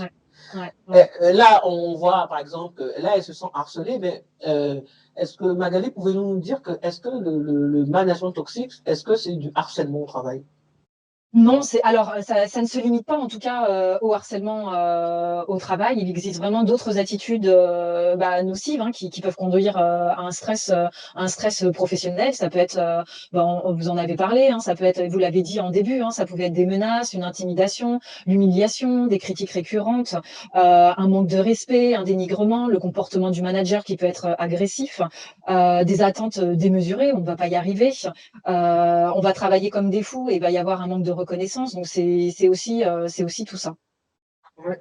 On a vu dans le cas de cette dame-là, qui est professeure, parce qu'elle est en situation de vulnérabilité. Et c'est justement, ça peut être une porte ouverte au management toxique, mais qui peut être vraiment, selon vous, Magali, qui peut être victime de management toxique? Ah bah alors là, j'ai envie de dire, on est tous potentiellement, en tout cas, on peut tous être victimes d'un management toxique, hein, à partir du moment où dans notre vie, on va traverser une phase où on va se sentir vulnérable. Vous l'avez dit aussi dans des séances précédentes, Oui. les managers toxiques, ils observent et donc ils vont repérer les fragilités des collaborateurs, hein, et justement, ils vont pouvoir utiliser les failles de ces collaborateurs pour les manipuler. Le pire, c'est que sur du long terme, en fait, il y a vraiment une tolérance qui va s'instaurer face à ce type de management toxique. Mais non, enfin, à tout moment de notre vie, on peut être bien à un moment et là, on ne sera pas attaquable. Et puis, il y a un moment, dans notre vie, il nous arrive tous des choses dans la vie personnelle ou autre, et on va pas pouvoir mettre notre énergie partout. Au boulot, ça va se voir. Et donc là, ça va être royal, en tout cas pour le manager. Qui a déjà de travers, quoi, en fait, aussi. Exactement. Et d'où l'importance de ne pas se montrer vulnérable au travail et éviter de parler au manager, en tout cas de sa vie personnelle. Ah oui, ça c'est important. Hein. Moi, on c'est important aussi de renforcer aussi son estime aussi. Hein, si son estime n'est pas suffisamment forte, hein. C'est ça, c'est l'antidote aussi. Hein. De faire face à toute forme de toxicité au travail. Hein. Parce qu'on a vu que le management toxique, c'est nocif pour les salariés. Mais Magali, pensez-vous que ça l'est aussi pour l'entreprise, le management toxique? Il va y avoir des conséquences. Enfin, c'est vrai que le but d'une entreprise, ça a quand même un devoir de sécurité et de protection vis-à-vis de ses salariés. Donc ça, faut le rappeler parce que c'est pas toujours la réalité actuellement. Et c'est vrai qu'une entreprise, elle peut vraiment très vite perdre, en tout cas, de vue qu'un manager toxique a des conséquences directes et indirectes pour elle. Et en fait, il y a des répercussions pour les employés. Il y a une perte de motivation, une perte de sens, il y a une baisse de la performance, une baisse de la productivité. Ça va se traduire par un turnover, des arrêts maladie. Et donc, ça va avoir un coût financier pour l'entreprise puisqu'il va falloir mettre en place les remplacements. Et tu l'as dit aussi tout à l'heure, les conditions de travail, elles vont être dégradées. Et ce qui va être péjoratif aussi pour l'entreprise, ça va être son image. L'entreprise, elle va avoir une image qui va se dégrader. Et c'est vrai qu'elle va avoir une réputation de harcèlement, de salariés non protégés. Et les conséquences, ça va être qu'après, les gens, ils vont avoir des problèmes de recrutement et que les gens vont pas vouloir aller dans ce genre d'entreprise. l'entreprise. oui, ouais. Oui, oui, effectivement. Hein. Oui, effectivement, même, on a fait même, je sais qu'on avait fait même des entreprises où il fait bon travailler. Ils avaient même fait ça hein, à un certain moment. Hein, finalement, les entreprises il y a certaines entreprises qui ont une mauvaise réputation. Hein. Ouais, ah bah oui, oui, oui, oui, oui, ouais, oui. Et du coup, bah on sait les entreprises à éviter en tout cas. Ouais. On finit par. Ben oui, parce qu'on fait, si on mène son enquête, effectivement, on sait déjà, voilà, effectivement, hein, on peut savoir. Hein, et ça, Ouais. je sais qu'en faisant des recherches sur Internet, on peut trouver certaines choses sur certaines entreprises. Hein, Ah bah c'est toujours bon en tout cas de se renseigner avant pour savoir. avant de partir comme ça, ouais. Ouais, ouais, ouais, ouais, ouais. Est-ce que vous pensez, Mariani, que les managers sont toujours toxiques, sont toujours conscients de leur toxicité? Parce Non. que tout à l'heure, c'est Laura qui nous disait que c'est pas une raison, en fait, parce qu'on sait qu'une personne est fragile, qu'on a le droit de se permettre cette attitude-là. Est-ce que vous pensez qu'il a toujours conscience Non. de sa Alors toxicité? je pense sincèrement que tous les managers toxiques n'ont pas forcément conscience de leur toxicité, que parfois ça représente, ça, bon, comme on disait, hein, eux aussi sont vulnérables et que c'est aussi, ça peut représenter des mécanismes de défense et des automatismes qui vont cacher des Leur propre fragilités faiblesse. derrière, hein, plus profondes. Ça peut être aussi, bah, aujourd'hui on entend beaucoup parler hein, des personnes ou des petits jeunes qui arrivent, qui vont être tout de suite, qui vont alors ils ont de la chance, hein, ils vont gravir vite les échelons et ils vont être managers, mais du coup ils ne seront pas formés. Il va y avoir un manque de formation en tout cas au management parce que le management, être manager c'est une compétence et ça s'apprend. Et Mhm. la plupart du temps les entreprises ne mettent pas en place, en tout cas ces temps de management ou alors si ça se fait, ça peut être vraiment du vite fait en fait. Ça va être bâclé. Moi je me rappelle, on avait eu une formation sur le management à mon travail. Mhm. Bah, je peux vous dire que à la sortie, hein, on sortait pas manager du tout. Hein. C'était Euh, expliqué, en fait. Hein. c'était dans une période où mon service était en grande difficulté et donc du coup après un CHSCT, on nous avait mis en place une personne spécialisée pour venir nous faire du management. Alors, on a eu une session de 3 jours sur le manager. Alors super, on est ressorti en sachant quel type on était, si on était leader ou pas. Enfin voilà. Ouais, on a fait, Mais alors vous avez fait des tests de couleurs, c'est ça? ouais, bon, en Pas ça? fait, c'est Non? plutôt, enfin, non, même pas. Il nous a parlé pendant 3 jours et à la fin, il nous a un peu décrit notre profil et en fonction de comment on allait réagir face aux équipes. Mais honnêtement, à part savoir quel type on était, on n'a pas du tout appris à comment gérer des équipes, hein, donc à comment être avec l'autre. Ouais. Donc je me suis dit, bah mince alors, enfin, on paye une fortune pour ce genre de formation. Ouais. Et honnêtement, ça n'a pas porté ses fruits. Hein, donc voilà. Après, faut savoir être humain. Enfin, faut jamais perdre le sens de l'humanité, mais tout le monde ne l'a pas. Ouais, c'est ça. Mhm. Et souvent, bah voilà, il y a d'autres types de managers en fait qui ont vécu, enfin voilà, qui eux se sont développés en ayant des managers qui avaient de mauvaises pratiques. Ouais. Et c'est leur seul modèle, et ils vont reproduire aussi le seul modèle qu'ils ont connu. Donc voilà, on en revient encore au manque de formation et à la mauvaise formation des précédents managers. Et en Oui, fait, je pense qu'à partir du moment où ils prennent conscience bah, de leur toxicité, hein, bah, il faut qu'ils puissent ramener de l'humanité dans leur pratique. mais après, c'est l'ego aussi qui rentre en jeu parce qu'ils ne sont pas Ouais. Bah, faut se... forcément, voilà, Ah pas oui. forcément se remettre en question. Hein. Ah non, bah alors là, tout Moi, dépend du profil. Mhm. Je me souviens hein, que j'avais vu un manager des années et des années prendre conscience de sa toxicité, mais bien avant, hein, bien avant, bien après, hein, quand il y a eu plein de dégâts, peut-être 10 ans après ou 20 ans après, dans sa carrière, elle s'est rendue compte que c'était une femme qu'elle a été très toxique en fait. Et la plupart du temps, ils ne prennent même pas conscience de ça. Ouais, ouais. Ils pensent que c'est toujours l'autre qui a tort, voilà, et c'est comme ça qu'il faut faire. Ah oui, bah, c'est toujours plus simple de rejeter l'échec sur les autres. Hein. Est-ce que vous pensez qu'il y a plus de management toxique maintenant qu'avant? Ah bah, j'en suis même convaincue. Hein. Je pense que la pression économique a grandi et qu'on demande aux managers en fait maintenant d'accomplir des objectifs qui sont compliqués à atteindre et du coup eux-mêmes sont soumis à pression. Donc oui, c'est vraiment pas ricochet en fait. Donc oui, je pense qu'effectivement au jour d'aujourd'hui il y a vraiment plus de management toxique. En tout cas, on en parle beaucoup plus. Mmh. Est-ce que vous ne pensez pas que les managers eux-mêmes, en fait, ne reproduisent pas aussi ce qu'ils subissent vraiment par leur hiérarchie? Est-ce que eux-mêmes, ils ne sont pas victimes de management toxique? Ça vient d'en haut? Si, je pense que certains, oui. Je pense qu'il y a des managements, on les appelle les N+1, N+2 là. Enfin, en tout cas, les management du milieu sont eux-mêmes, subissent eux-mêmes une certaine pression, du dessus et ils reçoivent des décisions à faire appliquer et on leur demande d'assumer après les conséquences de ces décisions. Et c'est justement, la plupart de ces personnes vont chercher à se protéger, hein, aux dépens des collaborateurs et souvent, ils vont mettre l'échec sur les autres et ça ne sera jamais le leur. Mais oui, oui, on voit qu'il y a la pression au-dessus qui retentit sur eux et puis ils vont la mettre en dessous. Donc après, c'est comment se protéger par rapport à tout ça. Mhm. Oui. Euh, Est-ce que pensez-vous pas qu'on peut être, en tant que victime, euh, ne pas savoir, avoir du mal à savoir même si on est vraiment victime, puisqu'on ne sait pas vraiment, puisqu'on a vu que c'était assez complexe, et on peut se demander des fois, est-ce qu'on a affaire à un mauvais manager, ou simplement, ou simplement, plus précisément, un manager toxique, hein. Comment on voit ça, d'après vous? Je pense qu'effectivement, il y a plusieurs choses qui nous font voir qu'on a Il y a affaire des à signaux d'alerte, hein, certainement. Ouais, Hein. il y a On des en signaux parle. d'alerte. Déjà, si, j'ai envie de dire, les managers observent, mais il faut aussi, c'est ce que vous disiez tout à l'heure, observer la personne que l'on a en face. Et si on est confronté à un manager, alors moi que j'appelle, qui a un manque d'intelligence émotionnelle, hein, c'est-à-dire c'est un manque de connaissance de soi, un manque de connaissance de ses faiblesses, de ses ressources, quelqu'un qui a un trouble dysfonctionnel hein, dans son rapport à l'autre, faut vite mettre les warnings hein, en place.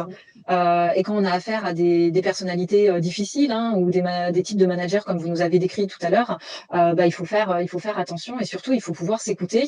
Et il y a des signes d'alerte qui ne trompent pas. Hein, c'est surtout la majoration du stress qui va passer par des ruminations, par des troubles du sommeil, des troubles de l'appétit.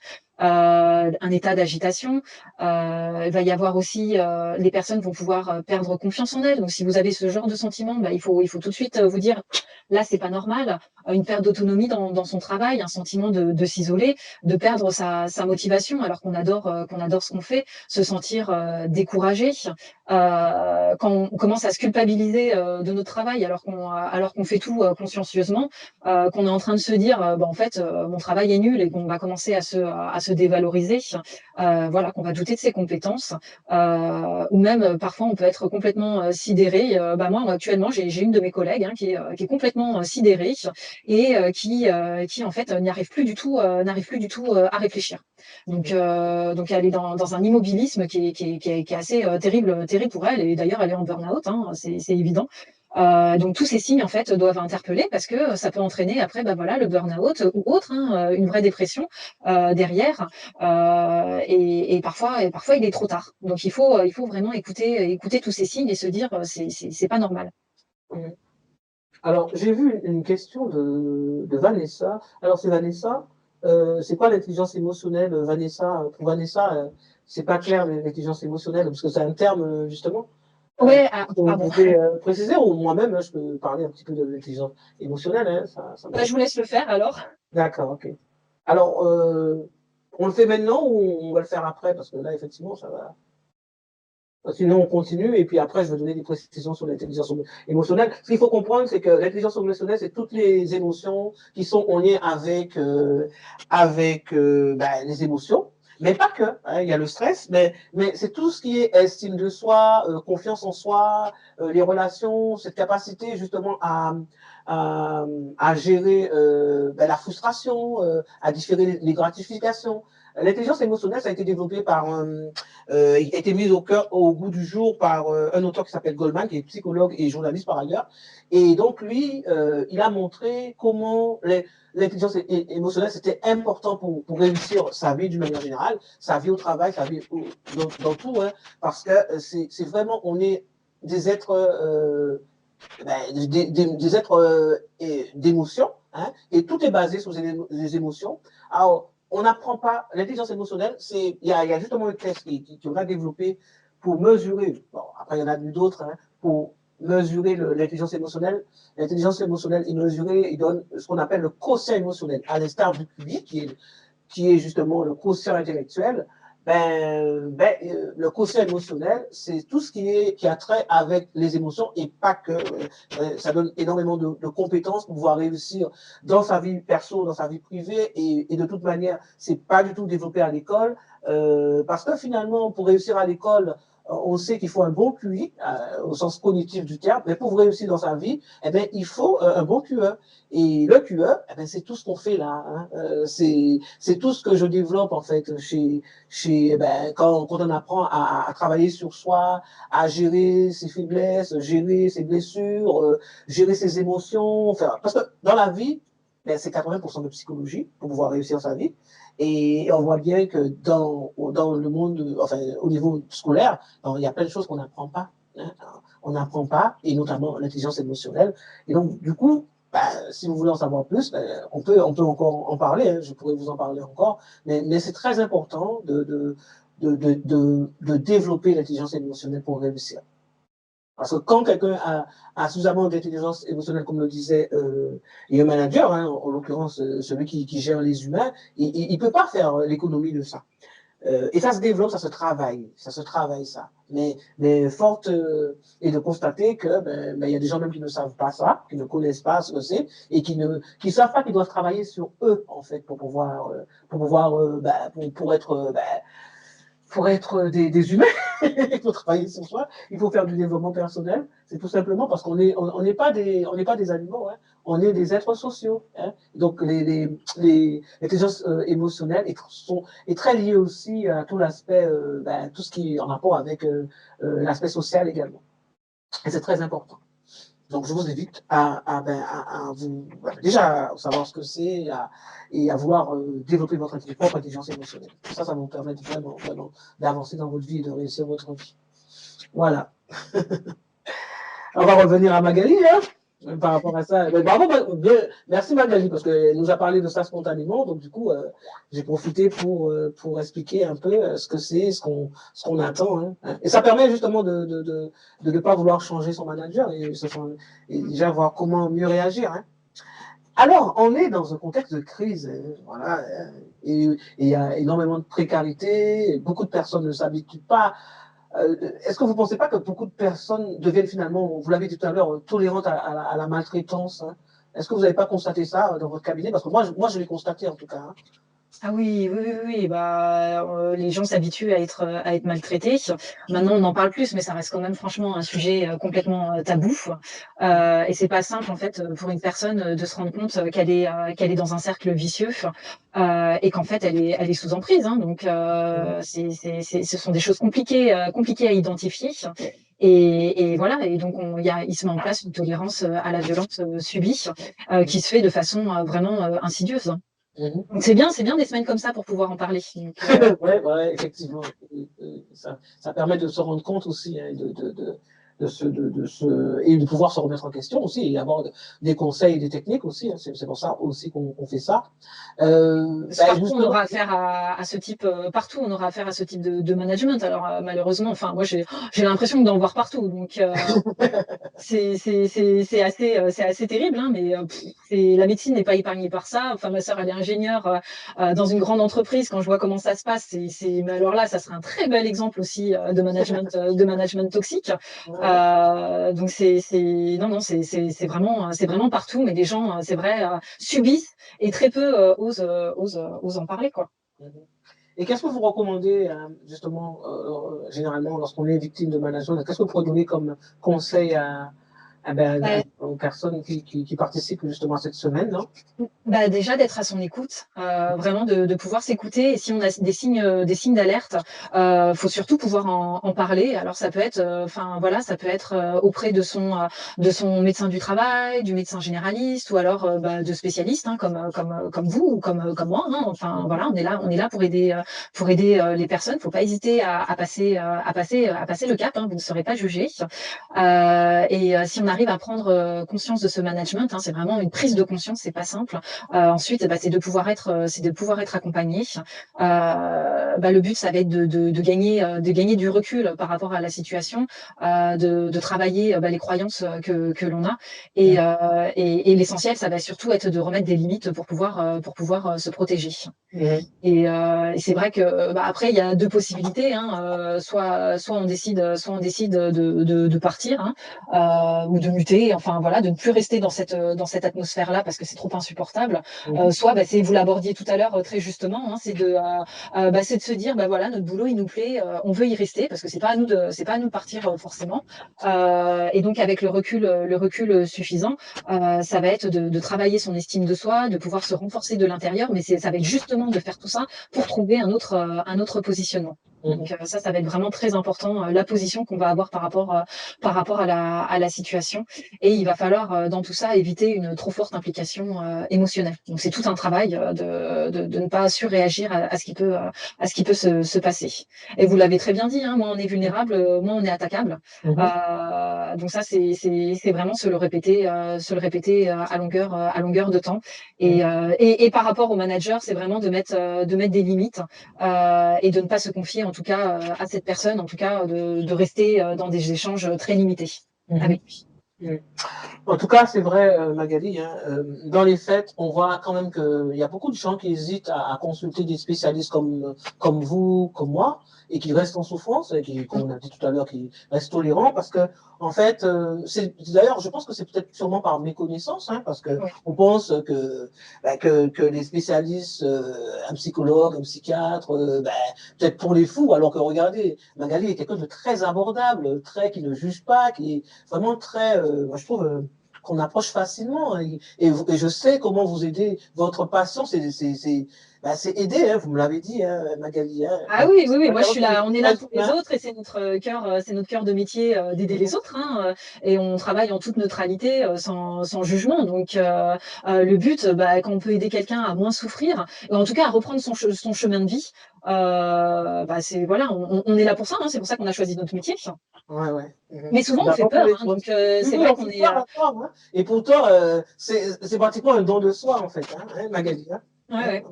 Ouais. Et souvent on s'oublie même. Hein.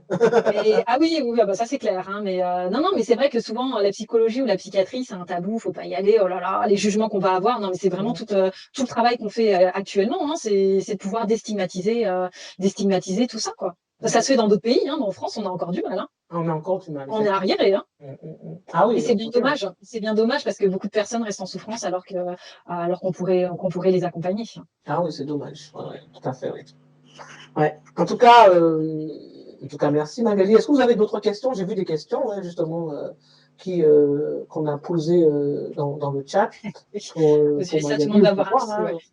Je peux répondre aussi, hein, pas de souci. Alors j'ai vu, est-ce qu'il faut trouver des alliés dans l'entreprise pour mettre des limites? Oui. Si on peut en avoir, c'est une bonne chose. Hein. Oui, tout à fait. En tout cas, ça permet de lutter contre le sentiment d'isolement aussi. C'est un peu comme on a vu précédemment avec les personnalités toxiques, le harcèlement hier, c'est aussi, c'est de la même façon. Hein. C'est valable aussi pour le manager aussi. Hein. Quand vous ne pouvez pas, justement, n'hésitez pas à agir vers votre N plus 2 et tout ça. Hein. Si c'est vraiment du harcèlement, tout ça, hein, ça c'est ce qu'il faut faire. Hein. Il faut trouver des alliés dans l'entreprise. Hein. C'est important. Est-ce que ce n'est pas trop tard pour réagir si la situation est allée trop loin? Quand la situation est allée trop loin, est-ce que c'est pas trop tard? Non, il n'est jamais trop tard pour réagir. Non, je pense pas. Qu'est-ce que vous en pensez, Magali? Non, mais surtout pas. Non, il n'est jamais trop tard. Enfin, en tout cas, même si vous avez le sentiment que c'est trop tard, c'est déjà bien de se poser la question pour pas reproduire la même chose et travailler sur vous, en tout cas. Donc, je sais pas si vous avez quitté votre boulot, ou enfin, je sais pas pourquoi vous dites ça. Enfin, c'est trop tard. Mais il n'est jamais trop tard, en tout cas, pour se questionner sur ce qui s'est passé et comment on ne va pas reproduire les choses. Oui, tout à fait. Oui. En tout cas, il y a toujours quelque chose à faire. Hein. Il y a toujours une leçon à en tirer. Voilà, déjà. Aux USA, tout le monde va voir un psy, sûrement. Oui, parce qu'ils c'est moins tabou déjà. Hein. Ils sont moins censurés aux États-Unis. Hein. Et aux années, il est très courant d'avoir son coach qui suit. Ben oui, mais tout le monde devrait avoir son coach, hein, vous savez. Hein. On ne peut pas avancer sans coach, hein, forcément. Hein. Moi, en tout cas, c'est ma vision des choses. Parce que moi-même, même moi aussi, j'ai recours à des coachs aussi, parce que faut pas croire. Hein. Donc, je pense que tout le monde en a besoin, en fait. Au niveau où on se trouve. On a besoin de ça pour avancer, on a besoin de travailler sur soi. Donc, il ne faut pas hésiter à justement. Qu'est-ce que vous en pensez, Magali? Est-ce qu'on a tous besoin d'un coach, tous besoin de psychologue? Ah oui, oui, oui, non, non, bah, moi, je vais dire oui. Non, non, mais même personnellement, on a tous besoin d'être aidés à un moment ou à un autre. Et puis, pour obtenir notre équilibre, c'est pas simple de l'obtenir tout seul, hein. Donc, et justement, là, on se retrouve, bah, vous l'avez eu tout au long de la semaine, hein, de nombreuses questions. Et donc, c'est compliqué de répondre seul à ces questions-là. Et d'où la nécessité d'avoir un coach qui puisse nous épauler pour tout ça. C'est important, hein. Et si on veut avancer aussi. Ouais. Ouais. Voilà. Ok, ok. Est-ce que vous avez encore d'autres questions pour Magali avant que. Je sais pas, moi j'ai beaucoup de choses encore à vous dire. À vous. Ok, ok. Donc, Alix et Alexandra, alors moi maintenant au travail, je fais ce que je peux et à la fin de la journée, je rentre chez moi. Ça, c'est une très bonne décision. Et si je suis soulagé, je signale. C'est très bien. Il faut le faire avec diplomatie, mais il faut s'affirmer. Ça, et savoir dire non. Ça, c'est c'est très bien ça. Comment des gens comme ça arrivent à être promus? Bon, on a vu hein, tout à l'heure, je ne sais pas si je vous ai dit que dans le système français, tout passe par une évaluation, des grilles d'évaluation qui favorisent même les personnes toxiques, hein, les personnalités toxiques. Hein. C'est le système même qui est fait comme ça. Donc, rassurez-vous, il vaut mieux savoir apprendre à composer avec eux parce que vous en aurez encore. Hein. Tant qu'il y aura le travail, tant que vous allez travailler, sauf si vous décidez de vous mettre à votre compte, ça va être difficile hein, d'être épargné de managers toxiques, de personnalités toxiques. Et sachez que vous-même, vous pouvez être une personnalité toxique pour quelqu'un d'autre. Hein. Faut pas croire. Hein. On peut être toxique pour les autres aussi. Hein. Bah, d'ailleurs, ma patiente, elle m'a posé la question hier. Eh ben, elle s'est posé la question si elle était elle-même toxique pour quelqu'un d'autre. Ah ben oui. Hein. Et elle avait peur de ça. Ben oui, hein, on peut être aussi toxique. Hein. Parce que certainement, il y a des choses qui ne passent pas dans votre personnalité pour quelqu'un d'autre. On est dans une certaine mesure toujours toxique pour quelqu'un d'autre. Hein. On peut être une personnalité difficile pour quelqu'un d'autre. Hein. Ça, c'est pas forcément. Si il fallait que je le développe un peu, on n'avait pas prévu de parler de tout ça, mais ce sera peut faire l'objet, en fait, encore même, si vous le voulez, d'une session hein, que je pouvais vous parler des personnalités difficiles. Alors, et donc, c'est pour ça que des gens comme ça sont promus et sont même facilités. Moi j'ai du mal avec les solutions que vous avez proposées, Lydia, face aux 5 types de managers toxiques. Ben, ça s'apprend. Hein. Comme ça vient de tomber, je comprends que c'est difficile à admettre. Mais croyez-moi, hein, quand on met en place ça, ça va vraiment vous faciliter la vie. Hein. C'est pas se plier, c'est pas se plier, c'est pas se soumettre, c'est faire preuve d'intelligence émotionnelle. Et vous allez voir comment vous allez économiser de l'énergie, vous n'allez plus être stressé, vous allez bien dormir, et vous allez voir que ça fait toute la différence. Je n'y arrive pas et je n'ai pas envie de changer. Ah ben oui, ça s'appelle faire de la résistance. Je connais bien ça, ce phénomène-là. D'être pour pouvoir permettre à ces personnes d'être odieuses. Oui, ça dépend si vous voulez travailler hein, ou pas, hein, parce que sinon, si vous voulez travailler bien en paix, en toute sérénité, c'est un choix, hein, parce que si vous préférez continuer à être maltraité, parce que de toute manière, il va surenchérir hein, quand il voit que vous êtes dans la réaction et quand donc voilà, il va surenchérir. Hein, et c'est pas vous qui allez gagner. Hein. En France, ce sont les hard skills qui sont à l'honneur, pas les soft skills, je trouve. Ben oui, c'est dans les autres pays. Hein. Repérer ces intolérances, les situations qui me stressent. Oui, les soft skills ne sont pas reconnus, mis en valeur. Et pourtant, il vaut mieux être, on l'a dit tout à l'heure, être soft et tout ça.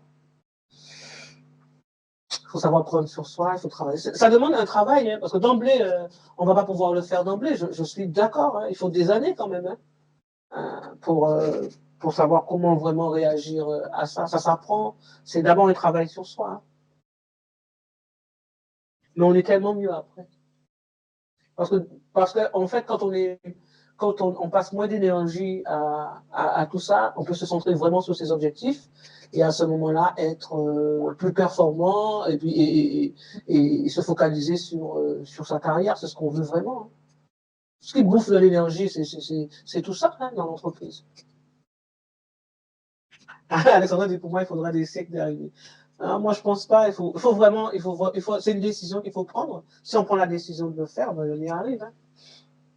On ne va pas arriver en un seul jour, mais une décision, ça se prend rapidement, ça se prend maintenant. Et à partir de là, on travaille là-dessus.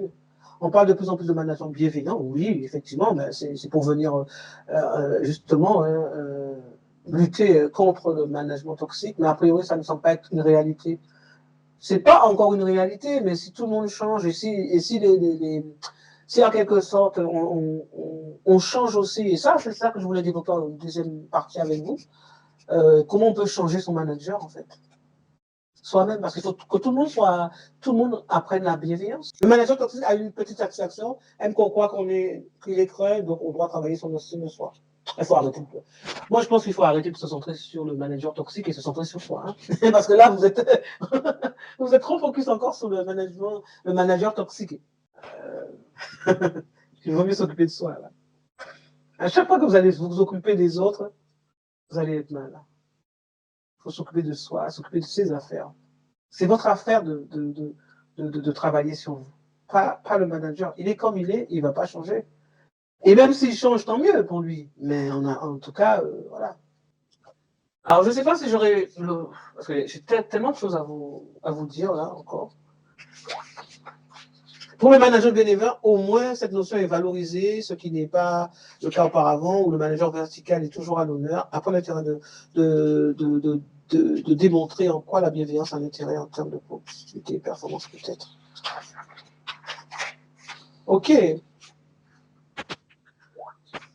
On a l'habitude de ce type de management. On m'a raconté que le manager d'origine égyptienne a voulu instaurer une sorte de rituel en servant du thé, mais les salariés eux-mêmes étaient saoulés au bout de mois. Ouais, donc, oui, il ne faut pas en faire trop non plus, hein, parce que voilà. Vous voulez faire de la bienveillance, et là, du coup, ça s'est retourné contre lui. Oui, donc, on n'est pas prêt. Hein. Ah, vous voyez on est habitué à se faire maltraiter, donc finalement, on aime bien. À partir du moment où ça commence à être différent, on n'accepte pas non plus. Hein. Oui, c'est ça. Ouais. OK. Alors, est-ce que vous voulez qu'on continue? Alors, parce que moi, effectivement, je voulais aussi voir avec vous qu'est-ce qu'il faut faire. Et surtout, par rapport au travail que vous devez faire par rapport à vous, hein, je voulais aborder avec vous d'autres pistes d'action. Est-ce que ça vous intéresse? Dites-moi. Parce qu'on regarde souvent du côté de management, tout à l'heure, comme je vous le disais, mais il faut aussi regarder du côté de la victime, en fait, des personnes qui se plaignent. Alors, merci Magali. Si vous n'avez pas d'autres questions, je pense que Magali, vraiment, merci pour votre éclairage, ce qui a été vraiment on a appris beaucoup, hein, grâce aux exemples et à votre pratique professionnelle aussi. Donc, je pense que vous êtes mieux armés aussi par rapport à ça. Et n'hésitez pas à consulter. Ça, c'est. Magali est à votre disposition.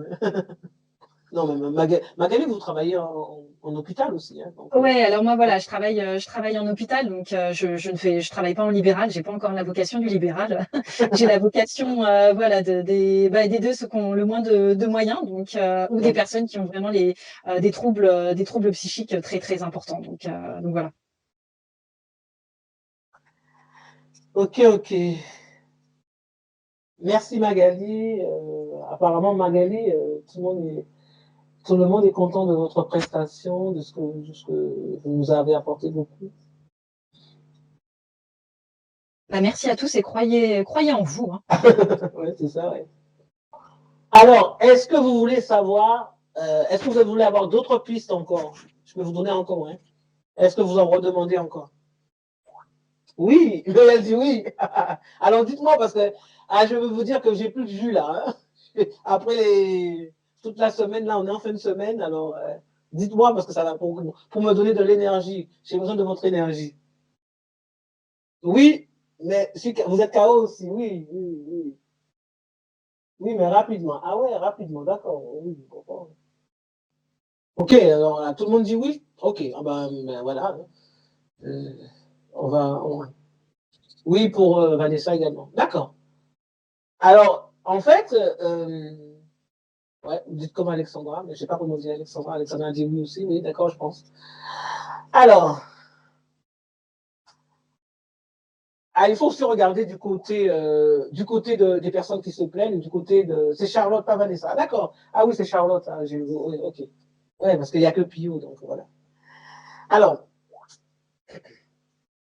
euh, donc, alors, on peut se demander, en fait, comment se fait-il que nous, tout à l'heure, on a vu, hein, pourquoi autant de victimes portent le flanc à des dirigeants toxiques, hein, qui se laissent dominer dans les domaines de toutes les activités. Hein. Et c'est pas seulement au travail hein, qu'on voit ce phénomène-là. Hein. On voit un peu partout.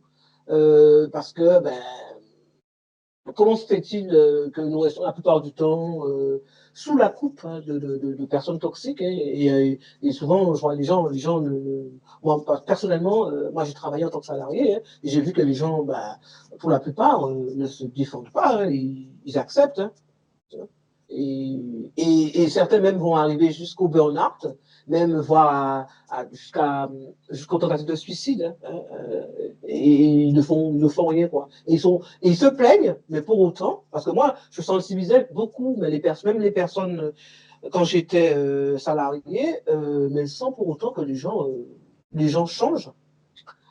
Et donc, pour répondre à toutes ces questions, il faut avoir des éléments fondamentaux, même dans le fonctionnement même humain. Hein.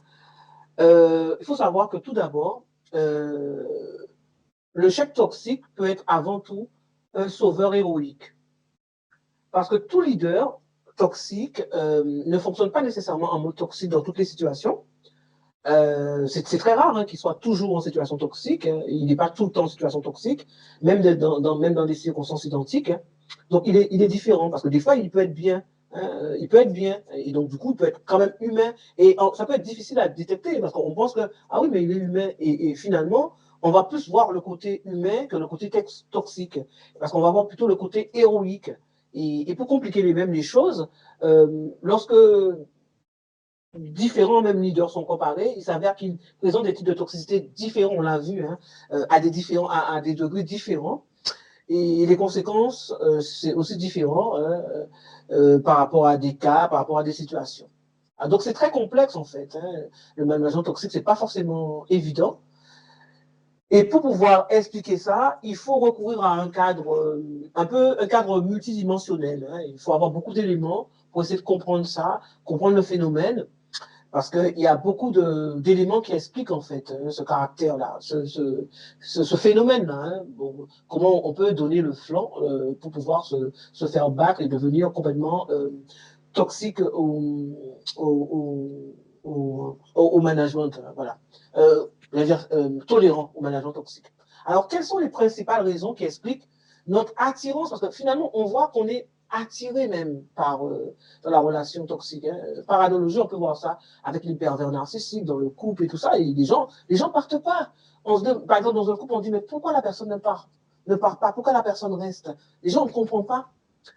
Alors, il faut comprendre ça par rapport aux travaux de Maslow. Hein, les travaux de Maslow sur les besoins fondamentaux. Hein, y a justement cette théorie qui explique ça, qui pourrait expliquer ça, parce qu'en général, c'est la satisfaction de nos propres besoins, nos besoins fondamentaux. Non seulement on cherche des figures d'autorité pour remplacer nos parents ou les adultes référents de notre enfance, mais nous travaillons également à la satisfaction de nos besoins primaires. Donc, il faut gagner bien sa vie hein, pour payer son loyer, ses factures. Donc, la plupart du temps, les gens disent ils n'ont pas le choix. Hein, je dois accepter ça pour gagner ma vie. Il y a aussi, donc ça c'est le premier besoin, hein, qui est le besoin primaire, hein, voilà, en termes de besoins. Hein, c'est les premiers besoins physiologiques. Ensuite, il y a le besoin de donner du sens, un sens à notre vie. Hein. Donc, face à cette anxiété existentielle et notre envie, justement, de donner du sens, on est toujours en quête de sens. Et par rapport à ça, on peut se sentir extrêmement vulnérable.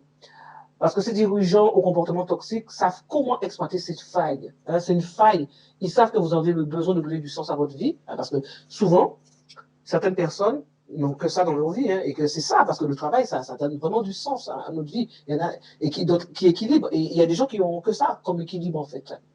Mais c'est cette faille-là que va exploiter le management toxique. Hein, Et croyez-moi, ils savent le reconnaître. Hein. Un manager toxique sait reconnaître une personne qui a besoin de donner du sens, hein, à sa vie, donc il va exploiter ça. Ensuite, il y a le besoin de calmer nos craintes situationnelles. Parce que tous, depuis, bon, on a fait justement, il y a eu une vague d'attentats terroristes, hein, à l'échelle en France, mais à l'échelle mondiale. Et il faut savoir que par rapport à ça, nous avons changé de paradigme sociétal. Parce que notre cadre de référence est devenu différent. Et maintenant, ça intègre aussi désormais le fait que le monde est désordonné. Vous voyez comment on a, même en situation sanitaire, là, comment on est vraiment dans l'incertitude. On ne sait pas où on va. Personne ne peut, voilà, avec la crise sanitaire aussi, je fais allusion aussi à la crise sanitaire aussi, hein, qui vient justement surajouter. Hein. Donc, du coup, ça ajoute à notre angoisse existentielle. Et donc, du coup, eh ben, tout le monde a peur et ça donne un sentiment justement d'incertitude, d'inquiétude. Et là encore, c'est une porte ouverte encore aussi, vous voyez. Donc, il y a ça aussi dans la tête de la victime. Hein. Et donc, le cadre même de l'organisation va nous rassurer. Hein. Donc, on a un besoin accru de certitude, d'ordre. Et le dirigeant même nous promet un monde ordonné. Donc, on a besoin de chefs qui va nous sécuriser. Hein. C'est depuis l'enfance, hein, on a ce besoin de sécurité là. Hein. Rappelez-vous donc, par rapport à Maslow, c'est ce besoin de sécurité là qu'on va retrouver. Si vous connaissez, alors j'ai pas repris la pyramide de Maslow, hein, mais vous voyez, donc il y a ce besoin de sécurité aussi qui fait partie de nos besoins fondamentaux. Hein, et donc du coup, le cadre même du travail rassure et nous sécurise. Il y a aussi le besoin d'avoir une estime de soi. Et ça aussi, ça fait partie encore de l'échelle de l'échelle supérieure encore en termes de besoin de la pyramide.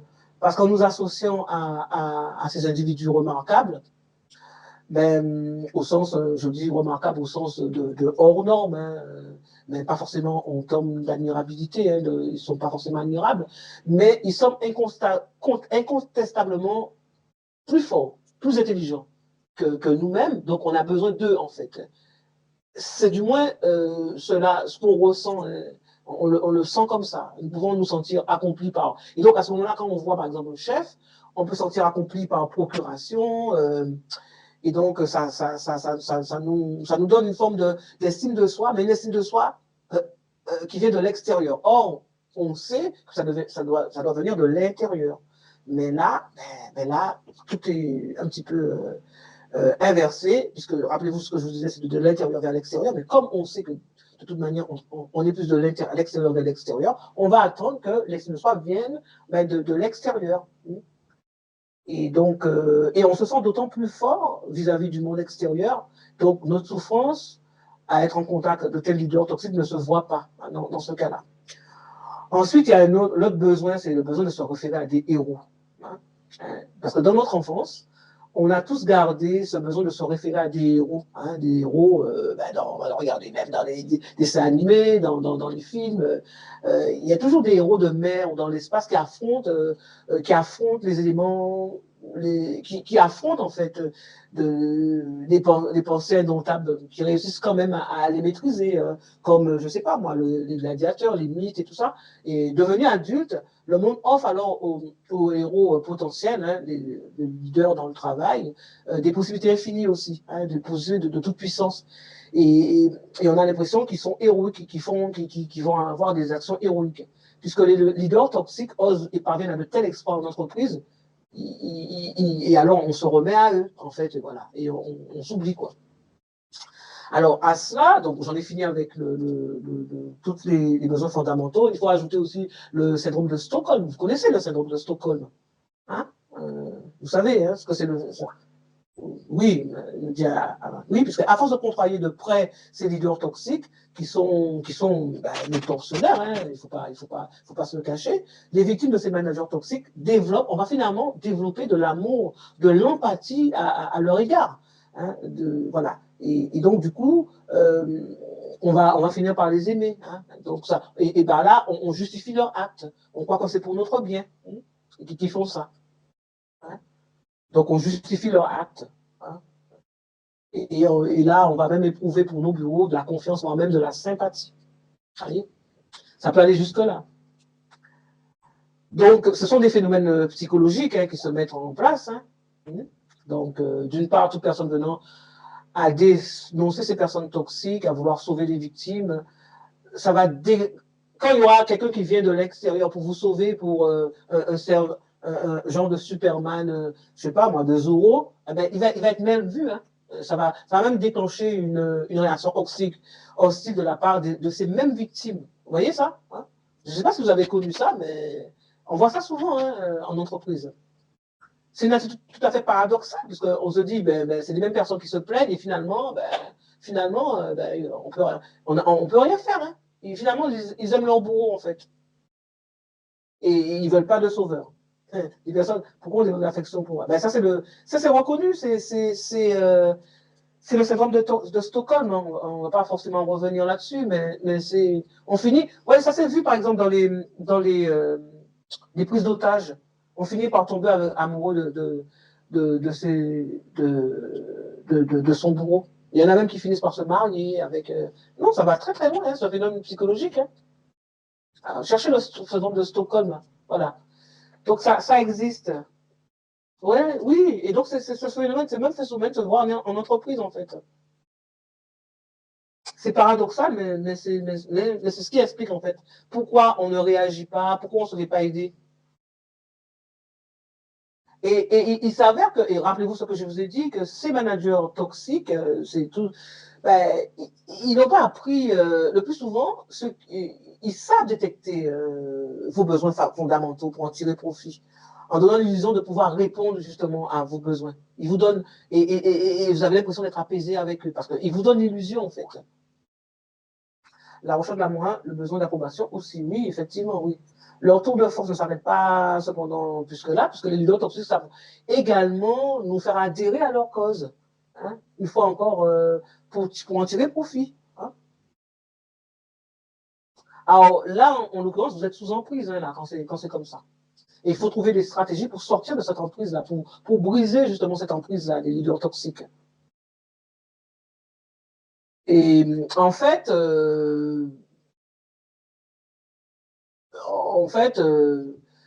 moi, pour ça, moi, je préconise par exemple, à titre individuel, que vous ne restez pas isolé, que vous vous reconnectez avec d'autres personnes, que ce soit au sein même ou en dehors de l'entreprise, hein, pour bénéficier de feedback, parce que vous ne voyez plus, en fait. C'est-à-dire que quand on a la tête dans le guidon, on ne voit pas.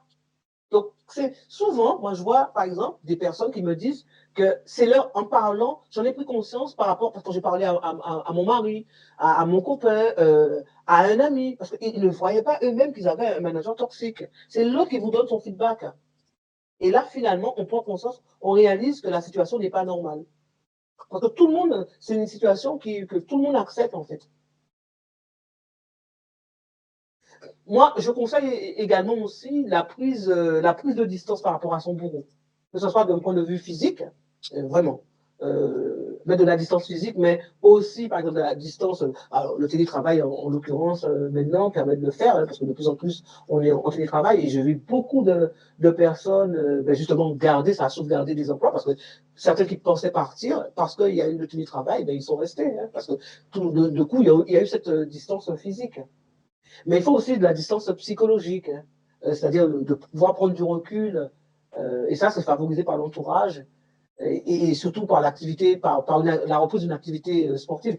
C'est justement, hein, là, parce que quand on fait du sport, en fait, on ne prend plus des choses. Ça, je ne vais pas revenir là-dessus, parce que je vous ai parlé vraiment des bienfaits du sport dès à la première soirée qu'on a eue. OK? Après, il y a une certaine bienveillance aussi de la victime envers elle-même. Et c'est surtout ça, parce qu'on manque surtout de bienveillance envers soi.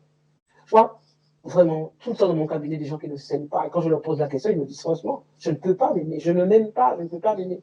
Donc, si vous ne vous aimez pas, c'est sûr que vous allez tout le temps vous faire massacrer, parce que vous ne vous aimez pas, vous n'allez pas pouvoir mettre le haut là et dire non, on ne fait pas ça à moi.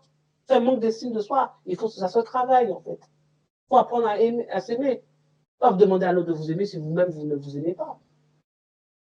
Donc, devenez votre meilleur ami. Ça, c'est quelque chose que je dis souvent parce qu'il faut devenir son meilleur ami. Et là, à ce moment-là, c'est ce qui va vous protéger pour ne plus être victime du syndrome de Stockholm, par exemple.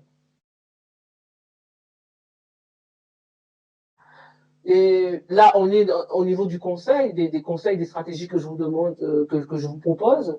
Ce que je conseille aussi, et ça j'ai eu l'occasion de le dire, pour les personnalités toxiques, c'est de faire une enquête sur le passé des personnes, des managers toxiques que vous avez. Et surtout, et à ce moment-là, vous allez vous rendre compte que il a des antécédents. On le connaît en fait. On connaît un manager, on l'a vu tout à l'heure. Hein. Il y a des gens qui connaissent son passé. Donc, on ne devient pas, parce qu'on ne devient pas nocif, on ne devient pas toxique du jour au l'autre. Hein. C'est un comportement appris depuis l'enfance, donc on l'a déjà exercé, hein, la nocivité quelque part. Donc, n'hésitez pas à enquêter sur vos auprès d'anciens employeurs et collègues pour savoir, vous avez affaire à qui. Et justement, c'est là où la technologie aussi va nous aider parce que les réseaux sociaux tels que LinkedIn facilitent le travail aussi. Alors pourquoi ne pas en tirer profit? Autre chose, les bienfaits aussi de tenir un journal, un calendrier relatif au comportement toxique. Hein. Là aussi, c'est important de le faire pour le manager toxique aussi. Hein. Alors, et là, faites bien attention hein, à ce que vous écrivez. Il faut pas mettre. C'est pas un journal qui va mettre à l'honneur hein, ce que fait de bien le manager, hein, mais c'est plutôt ses méfaits, avec des dates, des décisions, des précisions, des acteurs concernés. Tout doit être vraiment consigné. Et ça, vous aurez déjà une preuve aussi, et vous allez pouvoir faire des analyses aussi. Vous allez voir comment c'est précieux d'avoir un calendrier, de tenir un journal. Ça vous permet de mettre en lumière vraiment, parce qu'on oublie vite, hein, vous savez, et on devient tolérant. Ce que je peux conseiller aussi, c'est de consulter des collègues de confiance qui interagissent avec le même chef au comportement toxique, hein, des services. Voilà, et donc du coup, donc il est probable que les victimes, ou du moins les personnes observatrices, averties soient plus nombreuses que vous le pensez, donc n'hésitez pas. Créer une coalition, en fait, mettez-vous ensemble pour agir ensemble pour le bien votre bien, mais aussi pour le bien de l'organisation. Il ne faut pas hésiter à se rapprocher des collègues qui ne supportent plus le comportement nocif de certains managers. Hein. Donc ça, c'est important. Et rappelez-vous, plus vous serez nombreux, hein, vous serez plus fort aussi. Hein. Donc il y a forcément une dimension collective qu'il faut rechercher dans tout ça. Ça permettra après, si vous voulez vraiment vous défendre, et je l'ai entendu, vous l'avez dit aussi, si après vous décidez de faire quelque chose, c'est la force. Il y aura le nombre, la force aussi. Voilà.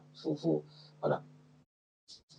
Par contre, ce qu'il faut surtout pas faire, c'est de se confronter avec le manager sans témoin.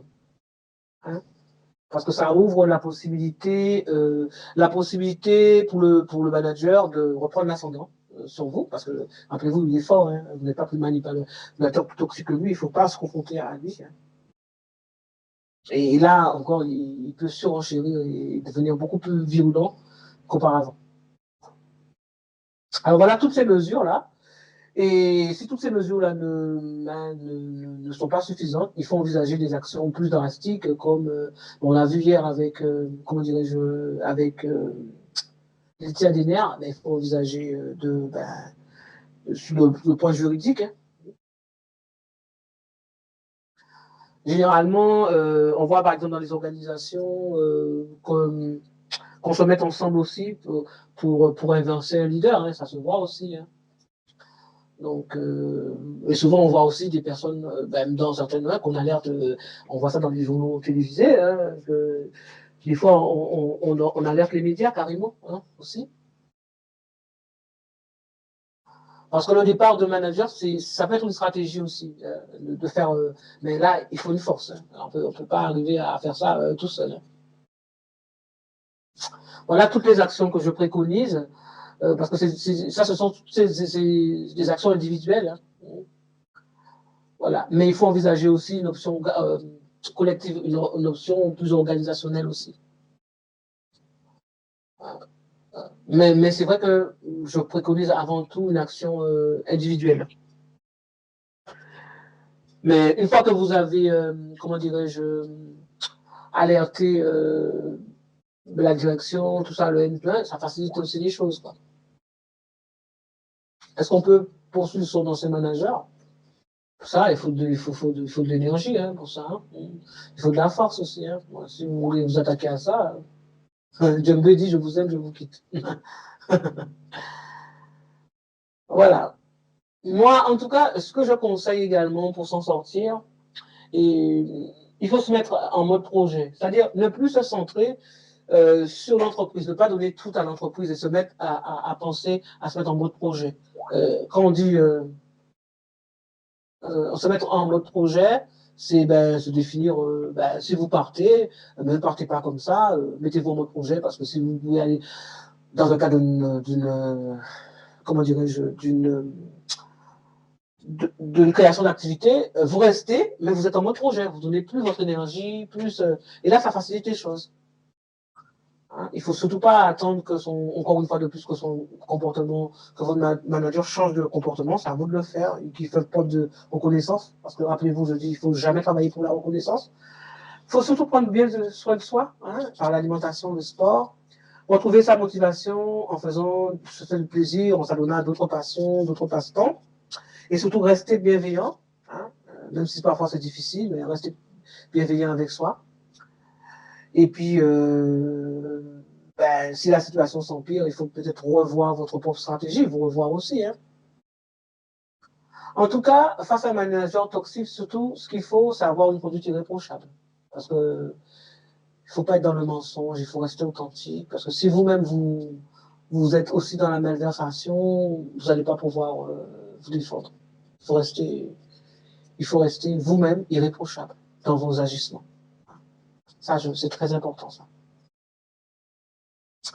Et puis surtout aussi, ce qu'il faut aussi, c'est vous-même, au niveau de l'organisation aussi, peut-être que vous devez revoir aussi vos propres organisations, vous remettre aussi en question aussi, hein, pour vous demander vraiment si tout ce que vous faites, c'est bien aussi. Hein, ça passe par là aussi. Alors rappelez-vous, hein, les idées clés qu'il faut surtout retenir, c'est qu'en tant que victime de managers toxiques, il ne faut pas s'enfermer dans sa souffrance, c'est très important, mais gardez à l'esprit qu'il y a des solutions individuelles qui existent. À côté de ça, même s'il existe des solutions organisationnelles, vous allez attendre longtemps, hein, si vous attendez de l'autre et si vous attendez sur l'organisation. Mettez-vous en mode projet, c'est important. Hein, pensez à vos rêves d'avant. Si vous avez une vocation justement à vous mettre en libéral, en tant que consultant, création d'entreprise, ça peut être une bonne porte de sortie, mais du coup, vous ne sortez pas, vous ne prenez pas de risques, surtout, avant d'aller dans notre branche, il faut vraiment sécuriser la branche que vous visez. Hein.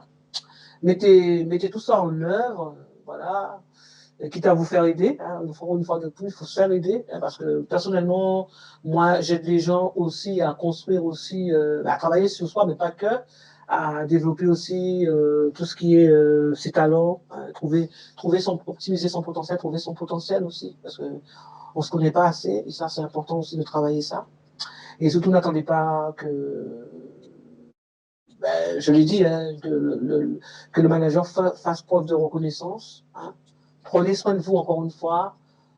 Retrouvez du plaisir dans ce que vous faites. Restez bienveillant et procédez surtout par étapes. Voilà. Voilà. Et une attitude des objectifs professionnels irréprochable, ça encore une fois. Voilà. Alors, vous devez rappeler aussi que les comportements toxiques se développent, hein, de plus en plus, hein, on l'a vu tout à l'heure. Et ça prospère dans des postes à responsabilité parce que nous ne voulons pas, justement, nous ne voulons pas vraiment, on regarde bien qu'on fait pas, soi-même on fait rien pour que ça change. Hein. Donc on ne traite pas forcément. Dans l'absolu, dans la réalité, on met rien en œuvre pour éradiquer ces comportements toxiques. Et ça revient à faire la promotion même de la destruction de tels dirigeants. On fait plutôt leur promotion. Alors, voilà, ne soyez pas de ces gens-là. OK? J'espère que vous n'avez pas de questions. Voilà, voilà. Conclusion, vaut mieux se mettre à son compte. Ah, j'ai pas dit ça, hein. Tout le monde n'est pas fait pour se mettre à son compte, hein. Mais si vous avez des rêves, autant, voilà, vous pouvez profiter aussi pour faire ça. Mais je dis pas que tout le monde ne doit pas, c'est pas forcément la solution, hein. On peut être très bon, on peut être très bien au salariat, hein. Je n'ai rien contre le salariat. Et bonne soirée, et au prochain webinaire, oui,